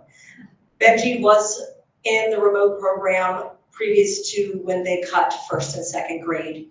And we have been homeschooling him for 2nd grade with the plan to re-enroll him in the virtual program for 3rd grade. He has worked very hard this year and has been very much looking forward to returning to the remote program, which he loves so much. This program has given hope to a lot of us parents who have children with special needs, and that the in-person learning just does not work for many reasons. Whether it be for health reasons, logistics, whether it be because they can't handle the crowds. Before, when my oldest was in-person learning, he would come home from school every day, and most days in tears, unable to tell us what was wrong and what was happening that was causing him such duress. He couldn't tell us at all what was happening and what he was learning in school. He didn't know. He may have been getting good grades, but it didn't matter because he couldn't recall anything he was learning because he was so stressed all the time. We would have to rely on other kids on his school bus to try to help us figure out what had happened to cause him such duress during the school day. When they cut 1st and 2nd grade last year with almost no notice, we were given no other options other than to enroll our 8-year-old either back into the in-person brick and mortar building or to pull him from the Frederick County school system altogether and homeschool him, which is what we chose to do. Once again, we have been given no notice. Once again, all of our other options have been closed to us. The options such as looking at the charter schools, which have smaller class sizes, which might have been an appropriate option, were taken away from us. Because by the time they made this decision that they were going to close the virtual school program, all of those options were closed for their lotteries for the year. When we asked last year when this happened, if any exceptions could be made for those students who were in the virtual program and had that stripped from them, we were told no. And I'm sure the same thing would happen again this year. Once again, leaving us with no other option to either send them back to the in-person learning, which would be detrimental to their mental health, or to pull them and find some other option or some other way to teach our child at home, or spend thousands of dollars trying to find a program that is remote. And I've looked into them over the last few days, and let me tell you, the cheapest one, which does not offer real instruction, is $6,000, and they range up to $12,000 per child. I just want to say the virtual program has been invaluable, and I pray that you please reconsider and don't take this away from our children, any other children, and the future children in this county. Thank you.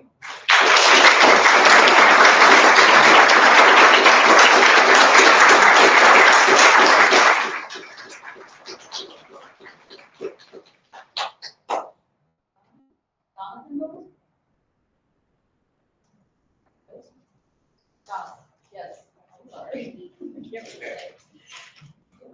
You heard my wife speak earlier. My son, they said all the important stuff. What I'm gonna try to add to this is that you've heard from all these other parents. This is not a program of convenience for people. It's not easy to have your kid at home. That means someone has to be there. That means there's a parent that either has to have a job that gives them flexibility to work remotely, or they have to just stay home. That's taking people out of the workforce. That means they're not paying taxes. So there's a financial hit to that. The number of people homeschooling, and I'm sure many people here have tried that, done that as a last resort. That's not what most people prefer. You saw how much that enrollment went up during COVID, if you know those numbers. But I think what people saw with the option to do remote learning, this is a program I believe will grow over time because people will continue to be aware of it and they will see there is another option for my child. All different kinds of things as you've heard here today. Severe anxiety, ADHD, autism, just the fact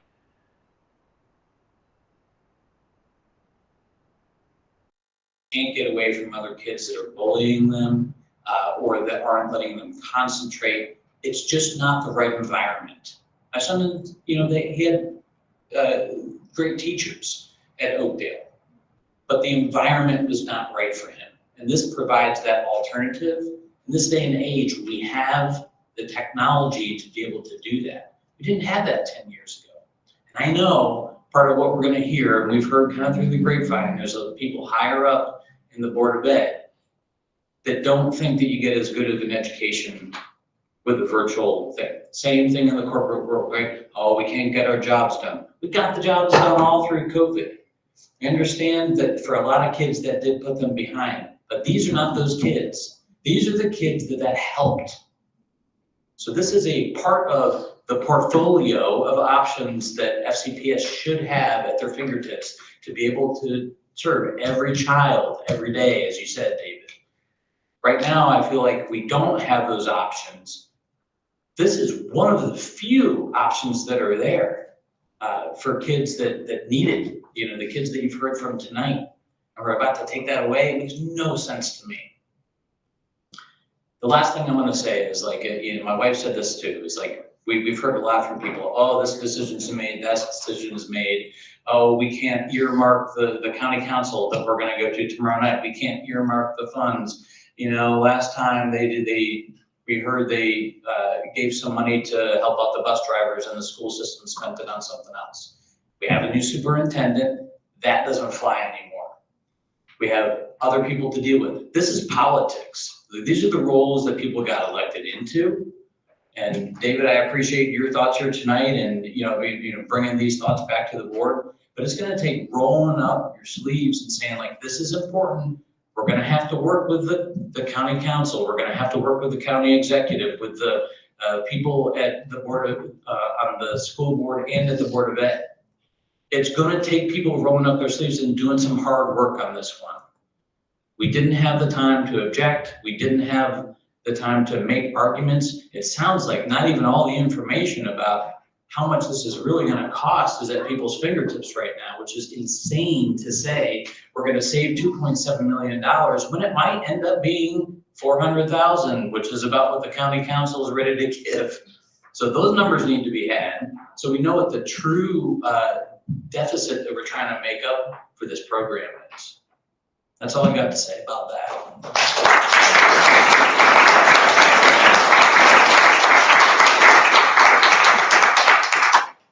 I apologize for my names. Albert Demas? Albert Demas? Yeah, that sounds right. Sorry. I apologize.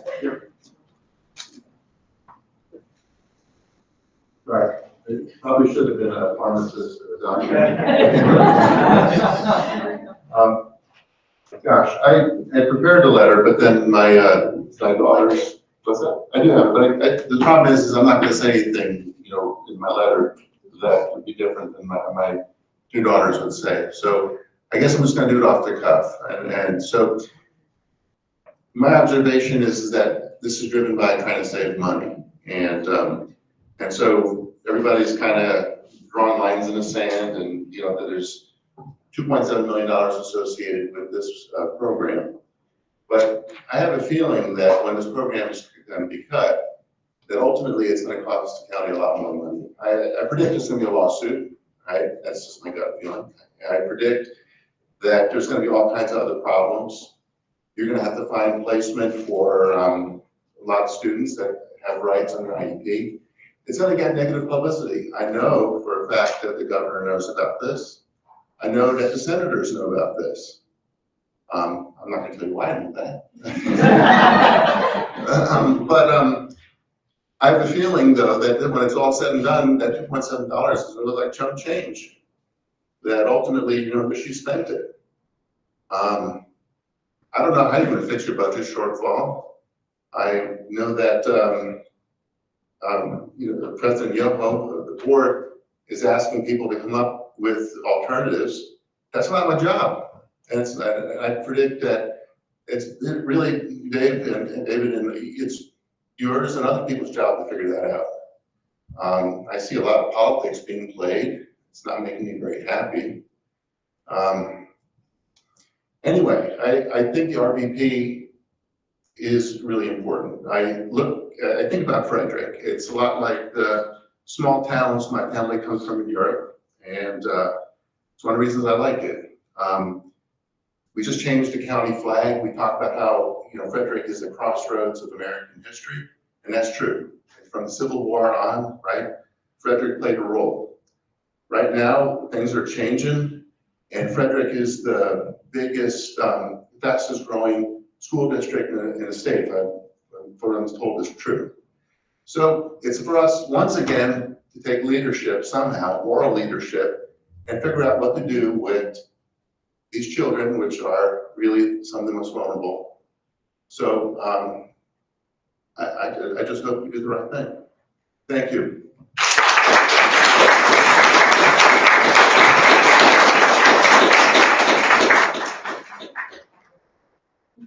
William Jackson?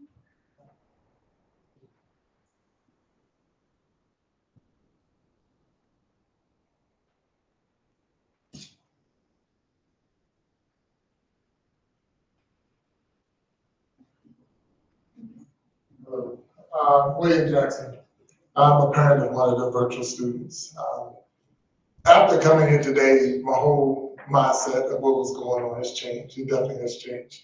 I do have a son that's in the program, and he's not the one being bullied. He was on the opposite side. Not that he was a bully, but very disruptive in the classroom. So my fear is, and our fear is, a lot of times, because of the virtual program, we didn't get those calls we were getting when he was in person. So we didn't get the call and say we're removing him from the classroom, and now they're putting him where? In the office and the guidance counselor. So where is he getting his education if those are the things that you're doing every time he's disruptive? Where do you go, what do you do with him, or what's the next level if he can't go back to regular school? What is the plan? Maybe you're gonna send him to Brook Lane or somewhere so you can hold him almost like in a prison or something like that, because he just wants to go to school, but he does have challenges. It'd have been easy if you had said, we're gonna remove all the fire extinguishers from the school, or we're gonna remove all the AEDs from the school, or we're gonna dump the lunch program. But you wouldn't do that because that's what the students need. This virtual program is what the students need. These students that showed you today, this is something that they need. If you was a corporation, as you are a business, and you told the people with the American Disability Act or those things that you were gonna take their crutch away or their wheelchair or whatever, you'd be definitely going to jail for that. But here you just told these students that the thing that they was using to lift themselves up and show pride and show the future and show that there's light at the end of the tunnel, that we're taking it away from you, and now you just deal with it. That is wrong. That is wrong in so many levels. You're really, really hurting these kids. You're hurting their future. You're hurting the future of this county. These are going to be the future voters and taxpayers and all of that, that you're saying you don't even have a chance because we don't have the money. It would have been easy if you said, hey, we're going to charge you a fee to be in this program. I'm sure we would even pay that. But you didn't even give us that option. You didn't give us that option. You just said we don't have the money and pay it. Sorry about that. But that was it. Because if you think about it, with 200 kids or whatever, and I think Connor gave us a number how many students was in it, you're talking $1,000 a month, but it's cheaper if we did that than to go to try to put them in private school. Or to try to do a homeschooling or whatever other program. Because look what they're homeschooling. I have a student that's an athlete. He plays basketball for the county. He ran track for the virtual program, came in third in 2 or 3 events. He's really doing his thing. He can play, and he's a student as well. He's a student before the athlete, but at the same time, he wouldn't get a diploma. He wouldn't be able to participate if we did it homeschool. So you're taking everything that he likes to do and say, to heck with it. And it's not fair. It's just not fair. So I asked you, I plead with you, when you reach out, because I know this is not the committee that's going to do it, but when you reach out to the ones who do make the decision, tell them that you're taking away their ability to stand on their own and speak up. What you've seen these students do today, stand here and speak to you and say how important this is. And you're taking that away. Thank you.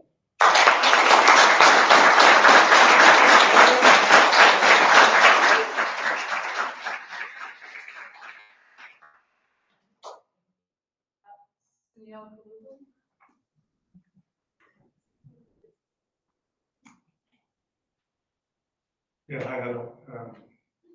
My daughter goes to RVP, and she mentioned, rolling off the bed in 15 minutes, getting ready and all that. She's so happy about it, but that's not what I'm going to talk about here today. And I apologize if that offended anybody, but You know, she's being a child and she loves it really. And that's what attracted us in the beginning towards this program. And we moved here in 2020, and thank you for all the love. Like, people here are amazing, accepting. We love this county, Maryland as well. We moved from New Jersey. Not that New Jersey is bad. So just to talk about, and my daughter is thriving. I mean, my point for my daughter is, why would I bring her out of something that's amazing for her? She's thriving, she's doing really amazing, and put some into a place and see if she's going to thrive again or not. I'm sure she's up for a challenge. She's my daughter. But I would rather not do that, right? That's regarding my daughter, and you know, in general, every parent, you know, you love your children and you want them to be safe. School shooting really concerns me. I've spoken to some other parents who send their kids to, you know, the regular school, like in person, and they would say, you know, it doesn't happen all the time and not in all schools. I don't know, if you want to take a chance on your kid is my question. I wouldn't. And I'm at peace that, you know, she's at home, safe, no bullying, nothing. She's so outgoing. You have seen, you know, how she is. And I want her to be happy all the time, not with a scar, and, you know, grow up well and be good to, you know, the society and be a leader.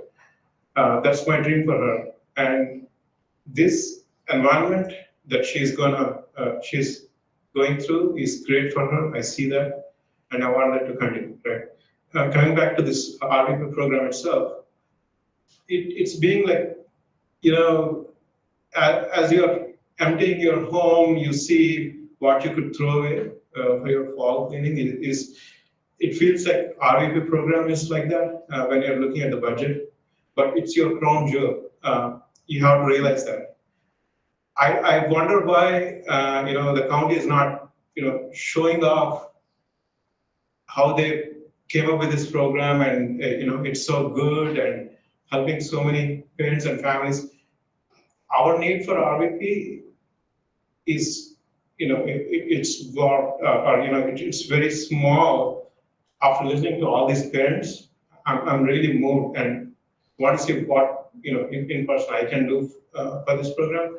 But this is something you want to probably, you know, advertise and, you know, show off and say, hey, you know, this county has done this. Look at all the parents and families that are, you know, touched by it and, you know, transformed by it. And probably, you know, that I feel is a good opportunity. I do not know the logistics and, you know, rules, regulations behind it, but probably offer it to other students in the nearby counties, charge them. Probably that would bring money, you know, if money is an issue. And as some parents were saying, you know, that would also, like, you know, they're ready to pay. Yeah, and I'm ready to pay, like if that helps, right?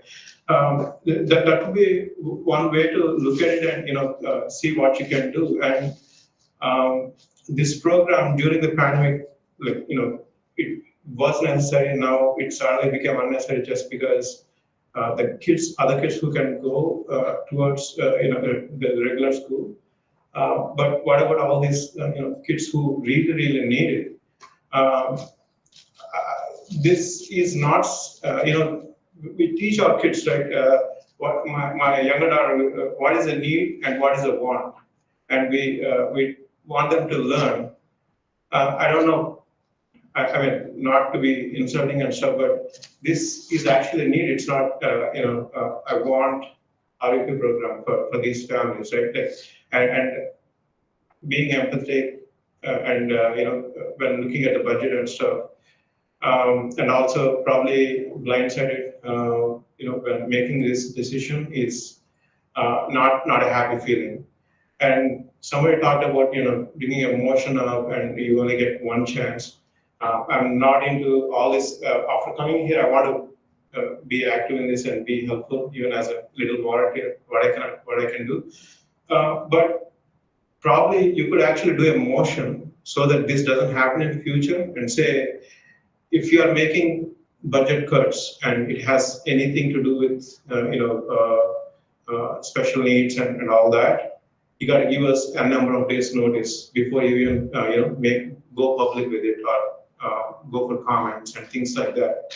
And the time given was not enough, and this has to go as a permanent regulation, and they actually vote for it and make sure they give you time to actually, make appropriate arrangements, talk to people, get their vote. And also, one of you mentioned that, you were surprised to see that there's so much of dependency on this program. That also was, a little bit sad, because probably, there's so much of dependency, and somehow everybody was not aware of it, and probably a little bit of research towards what these programs are different programs that you guys are having, what are the advantages, ask for comments once in a while, and let people come in and speak about them, how it helped these parents, us in general, and so on. And that way, being blindsided whether a particular program is helpful to a section of citizens and people, probably shouldn't happen, is what I think. I think I spoke too much, and I apologize. Thank you. Thank you.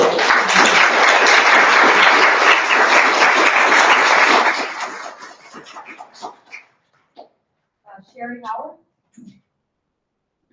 Hi. I'm a student. I'm not even a parent, but I'm learning every day, right?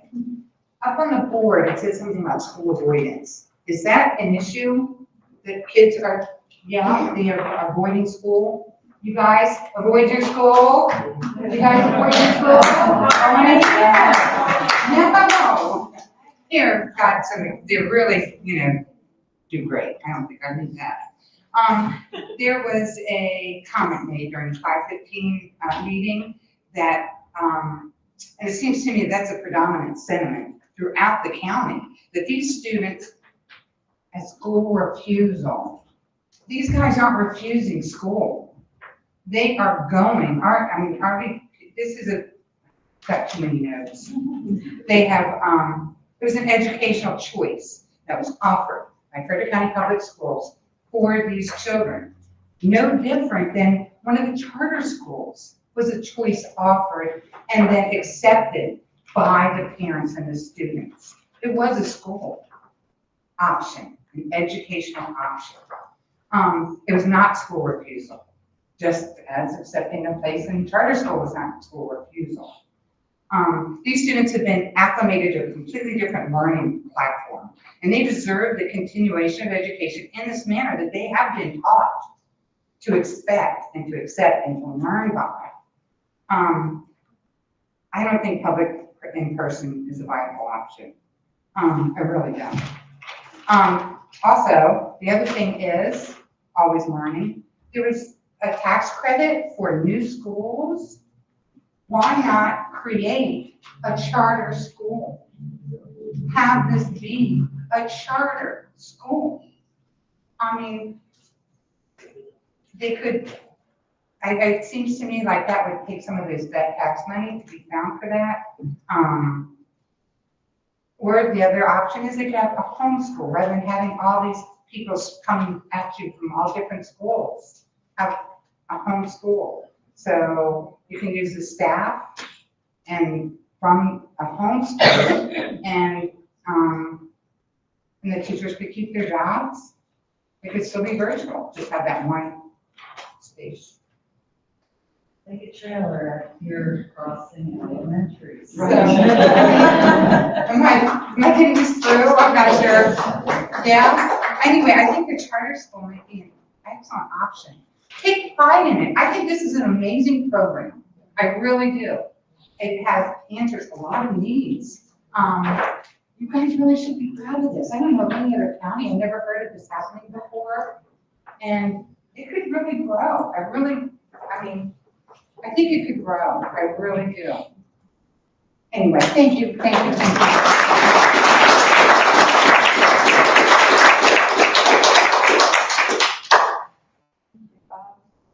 Melissa, Ned, Whitman? Sorry.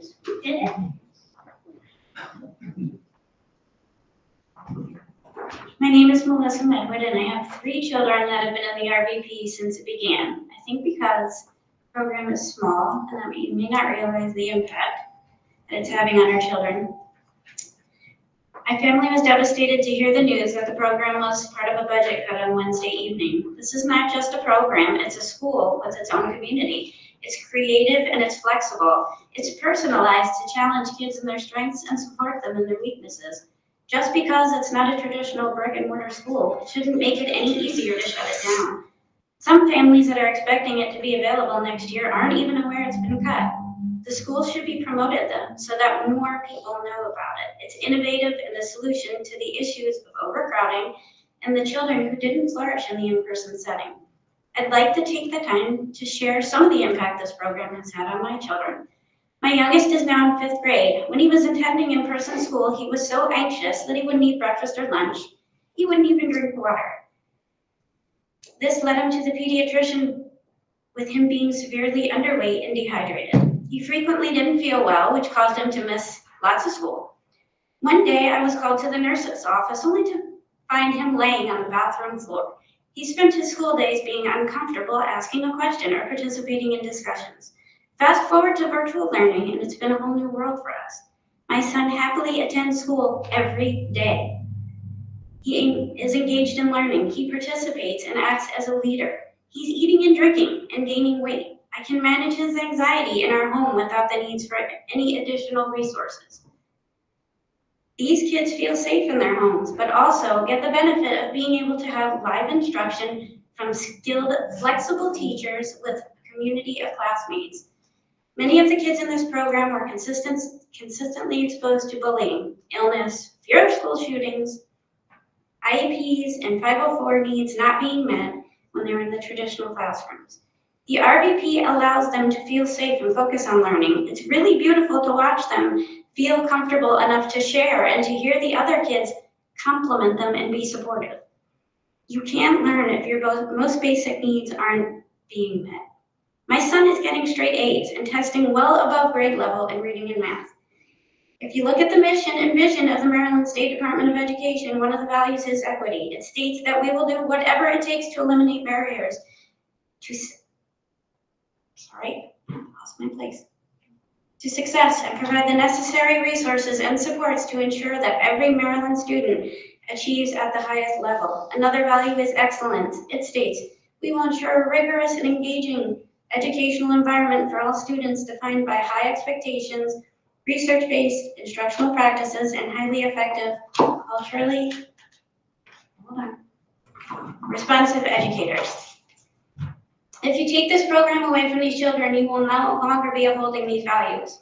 When I asked my 2 older sons what this program has done for them, one's in 9th grade and one is just graduating, they said that in-person learning was soul-crushing and overwhelming, that the overcrowded classrooms were filled with noise, distraction, and behavioral issues that made it hard to focus and left them unable to complete quality work and get it done on time. They are both now straight A students, frequently receiving compliments from their teachers about their dedication and high quality work. They spend many hours at their Chromebooks going over their work before they submit it because they want it to be something their teachers are going to be impressed by. My oldest is actually planning to become a teacher now. My kids faded into the background in the in-person setting. They were anxious and overwhelmed. They were getting by, but they hated going to school. Now, even after 4 years, I'm still amazed every day when I see their engagement, participation, and leadership. This program has changed the course of their lives. It sounds too good to be true, and that is how I feel every day when I witness this program in action. Please find a way to save this program. It may be small, but it's truly impactful on these students and their families. Thank you.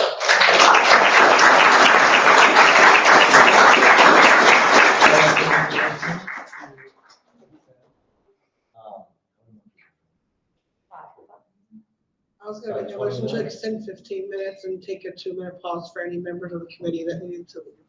Say that one. I was gonna make a motion to extend for 15 minutes and take a 2-minute pause for any members of the committee that need to leave.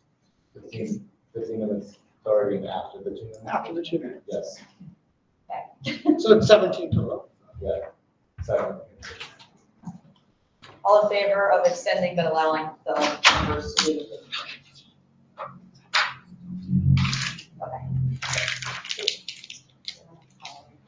Okay, so I think we need to, sorry, a lot of us also special needs children at home, so. Right, so even though that's passed and will extend, if people have to leave, of course, you should be allowed. Take it, they can do it now, if they can break, so you can. We'll keep going, I think that we're, probably leaving. Robin?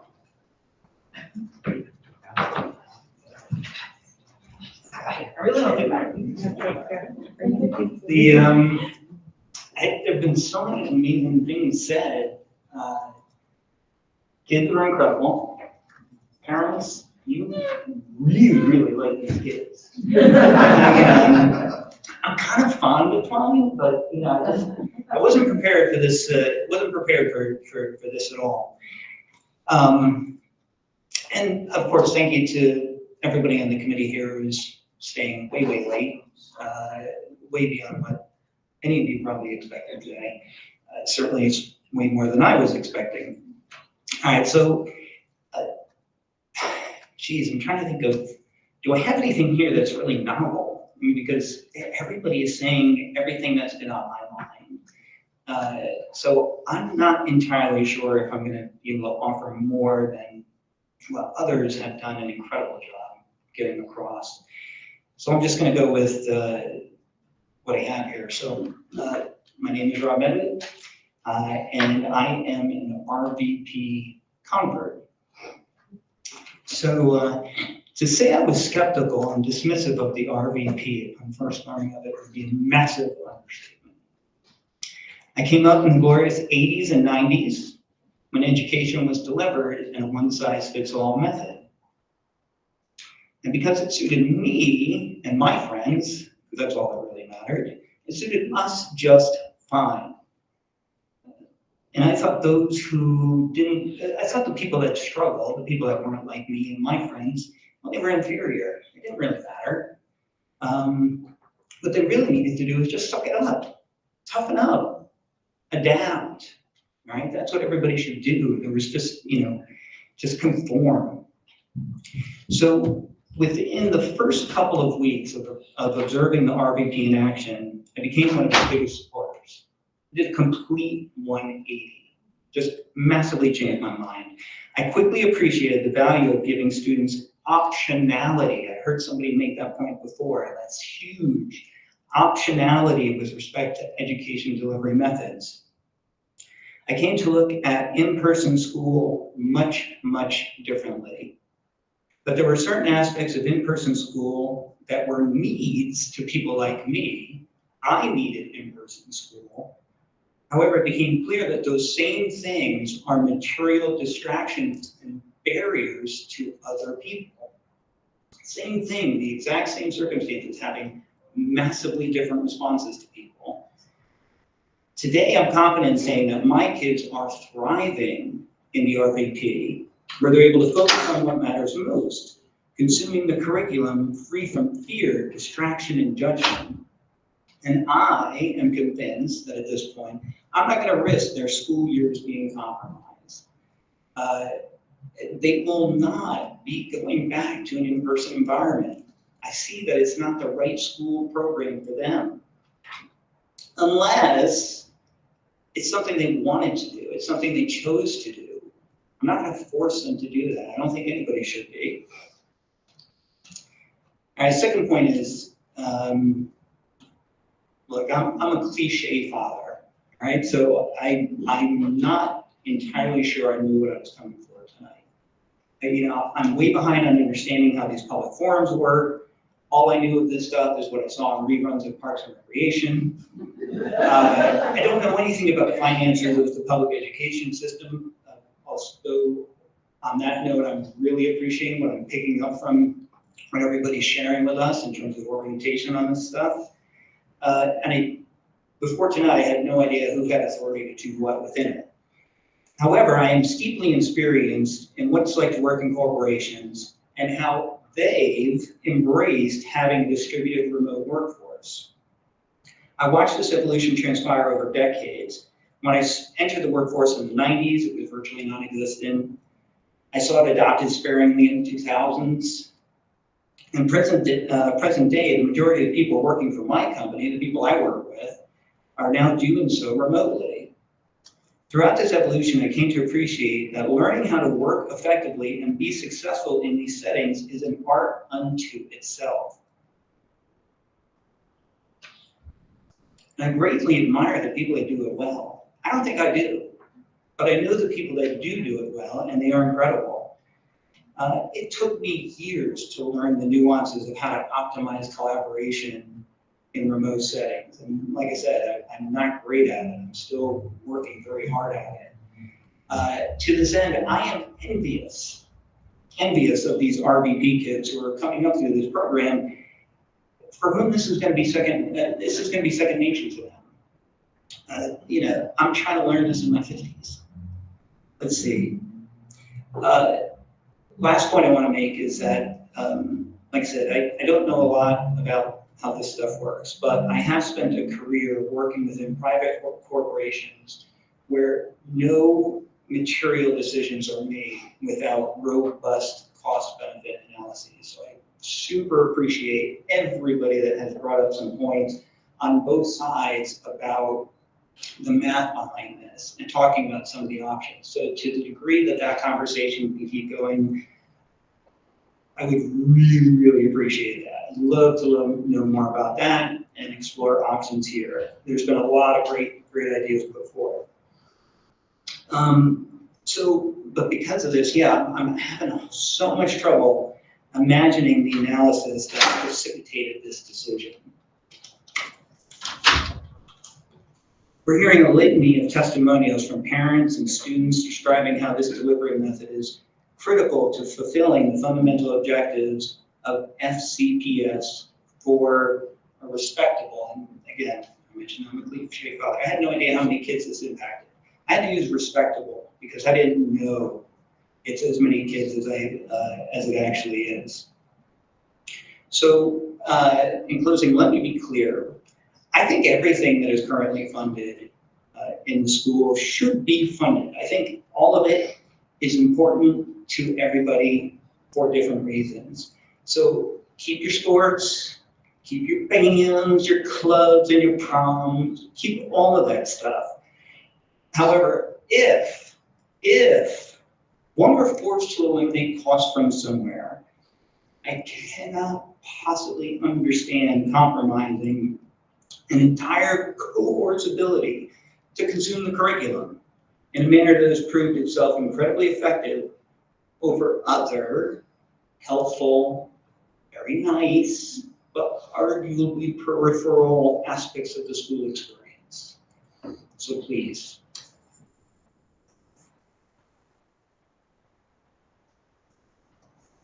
Don't do it. Just don't do it.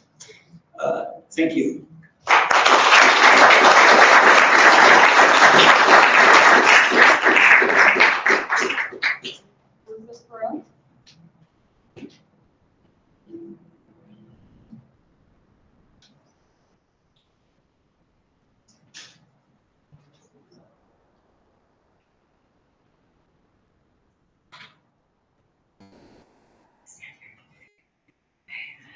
Thank you for allowing me this opportunity to speak.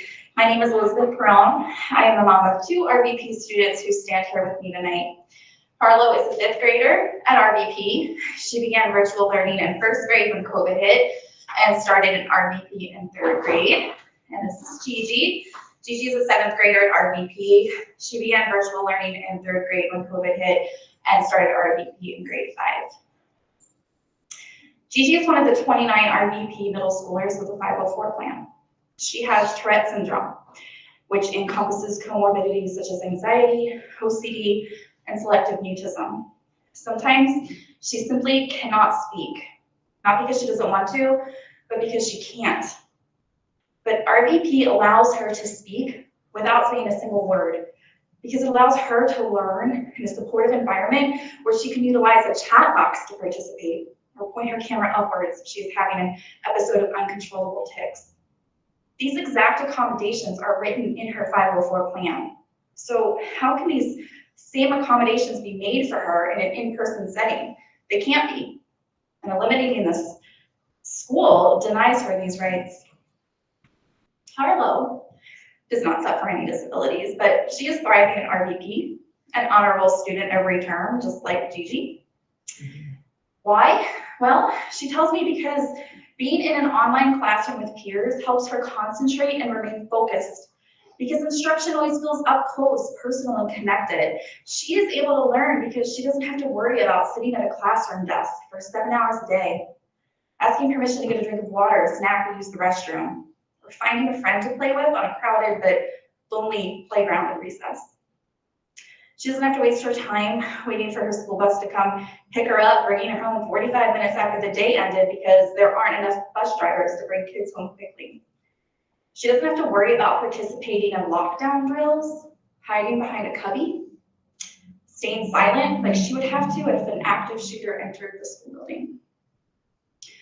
But with the elimination of RVP, Harlow will be forced to step foot in a brick and mortar school for the first time since she was 6 years old, and she's going into middle school.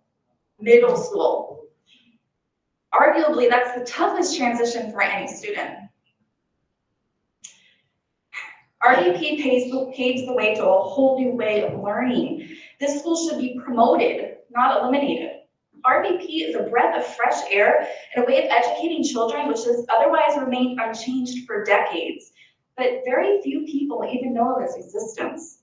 Think of how keeping and increasing student enrollment in this school can help relieve overcrowding in classrooms and redistricting of neighborhoods.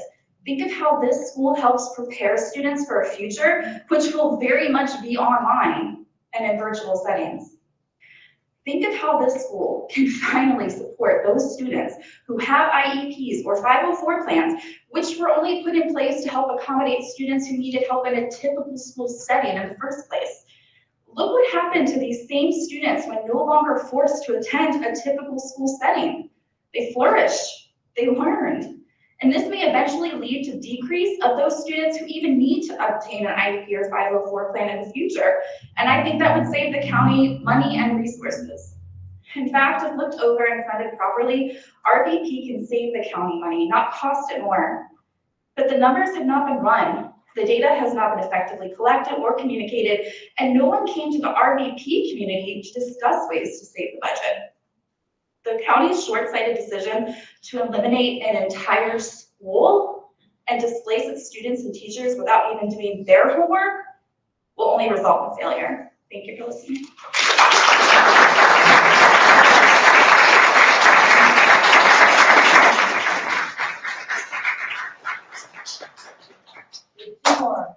Susan Broom, Colleen Rush. And we're gonna come up together. Oh, we love you. We are both teachers at the RVP program.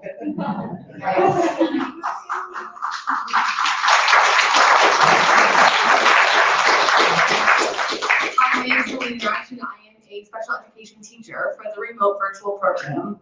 These past few years have provided hope and opportunity for all of our students. It's removed so many barriers and provided a positive learning environment. It's provided accessibility to all students and promote the positive environment that welcomes all. Teachers are thriving to work hard to provide those personalized learning opportunities. As part of our population, there's a large number of students with disabilities. I have seen incredible academic and social progress that these kids have never been able to make while in person. We are committed to closing the achievement gap by providing exemplary instruction. Our students are able to focus on academics without distractions from peers, loud hallways, overcrowded classrooms, dysregulation, difficulties, and are able to access small groups, tutoring, and personalized learning based on their needs. Despite a disability, they're consistently demonstrating progress. My heart breaks for you guys. Having to return to in-person with severe anxiety, depression, ADHD. My heart breaks to the families who have to fear their child be placed back into a school to be bullied or put into vulnerable situations. My heart breaks for you guys who do not feel welcome or included in your school, but we have helped you feel included. Please, to think about the impact that it has on these kids, and not all of them are here today. But this has been a remarkable opportunity for all our kids to really learn, make progress, and succeed.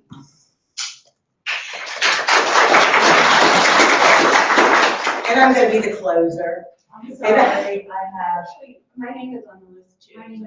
Oh, I'm sorry. Oh, I'm sorry. Well, I'm not gonna be the closer, no. I thought I was, but.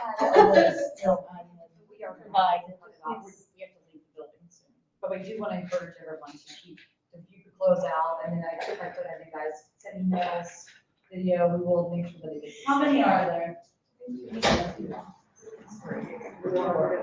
Yeah, we've got to, we have to get out of the building. I have to go with my two children who have been asking for Saturday, who are very much like your children, but cannot even attend virtual. So I have to leave, and I know that's one of my peers as well. So if we could wrap it up, I appreciate it. I'm really sorry. You okay with me being the closer then? Yeah. Do it. All right. I have no idea what I was going to say. I had a speech written and then everybody said exactly the same thing. But what I can tell you is, as a teacher at the remote virtual program, this is my 36th year at Frederick County Public School. I can retire, be done with all this mess. But none of us want to leave this program, not a single one of us. We will wait this out. We will reapply for our jobs if it comes to that. And this is why. This is why. This is an amazing program. Take some time to look at this program before you lose it. Good night and thank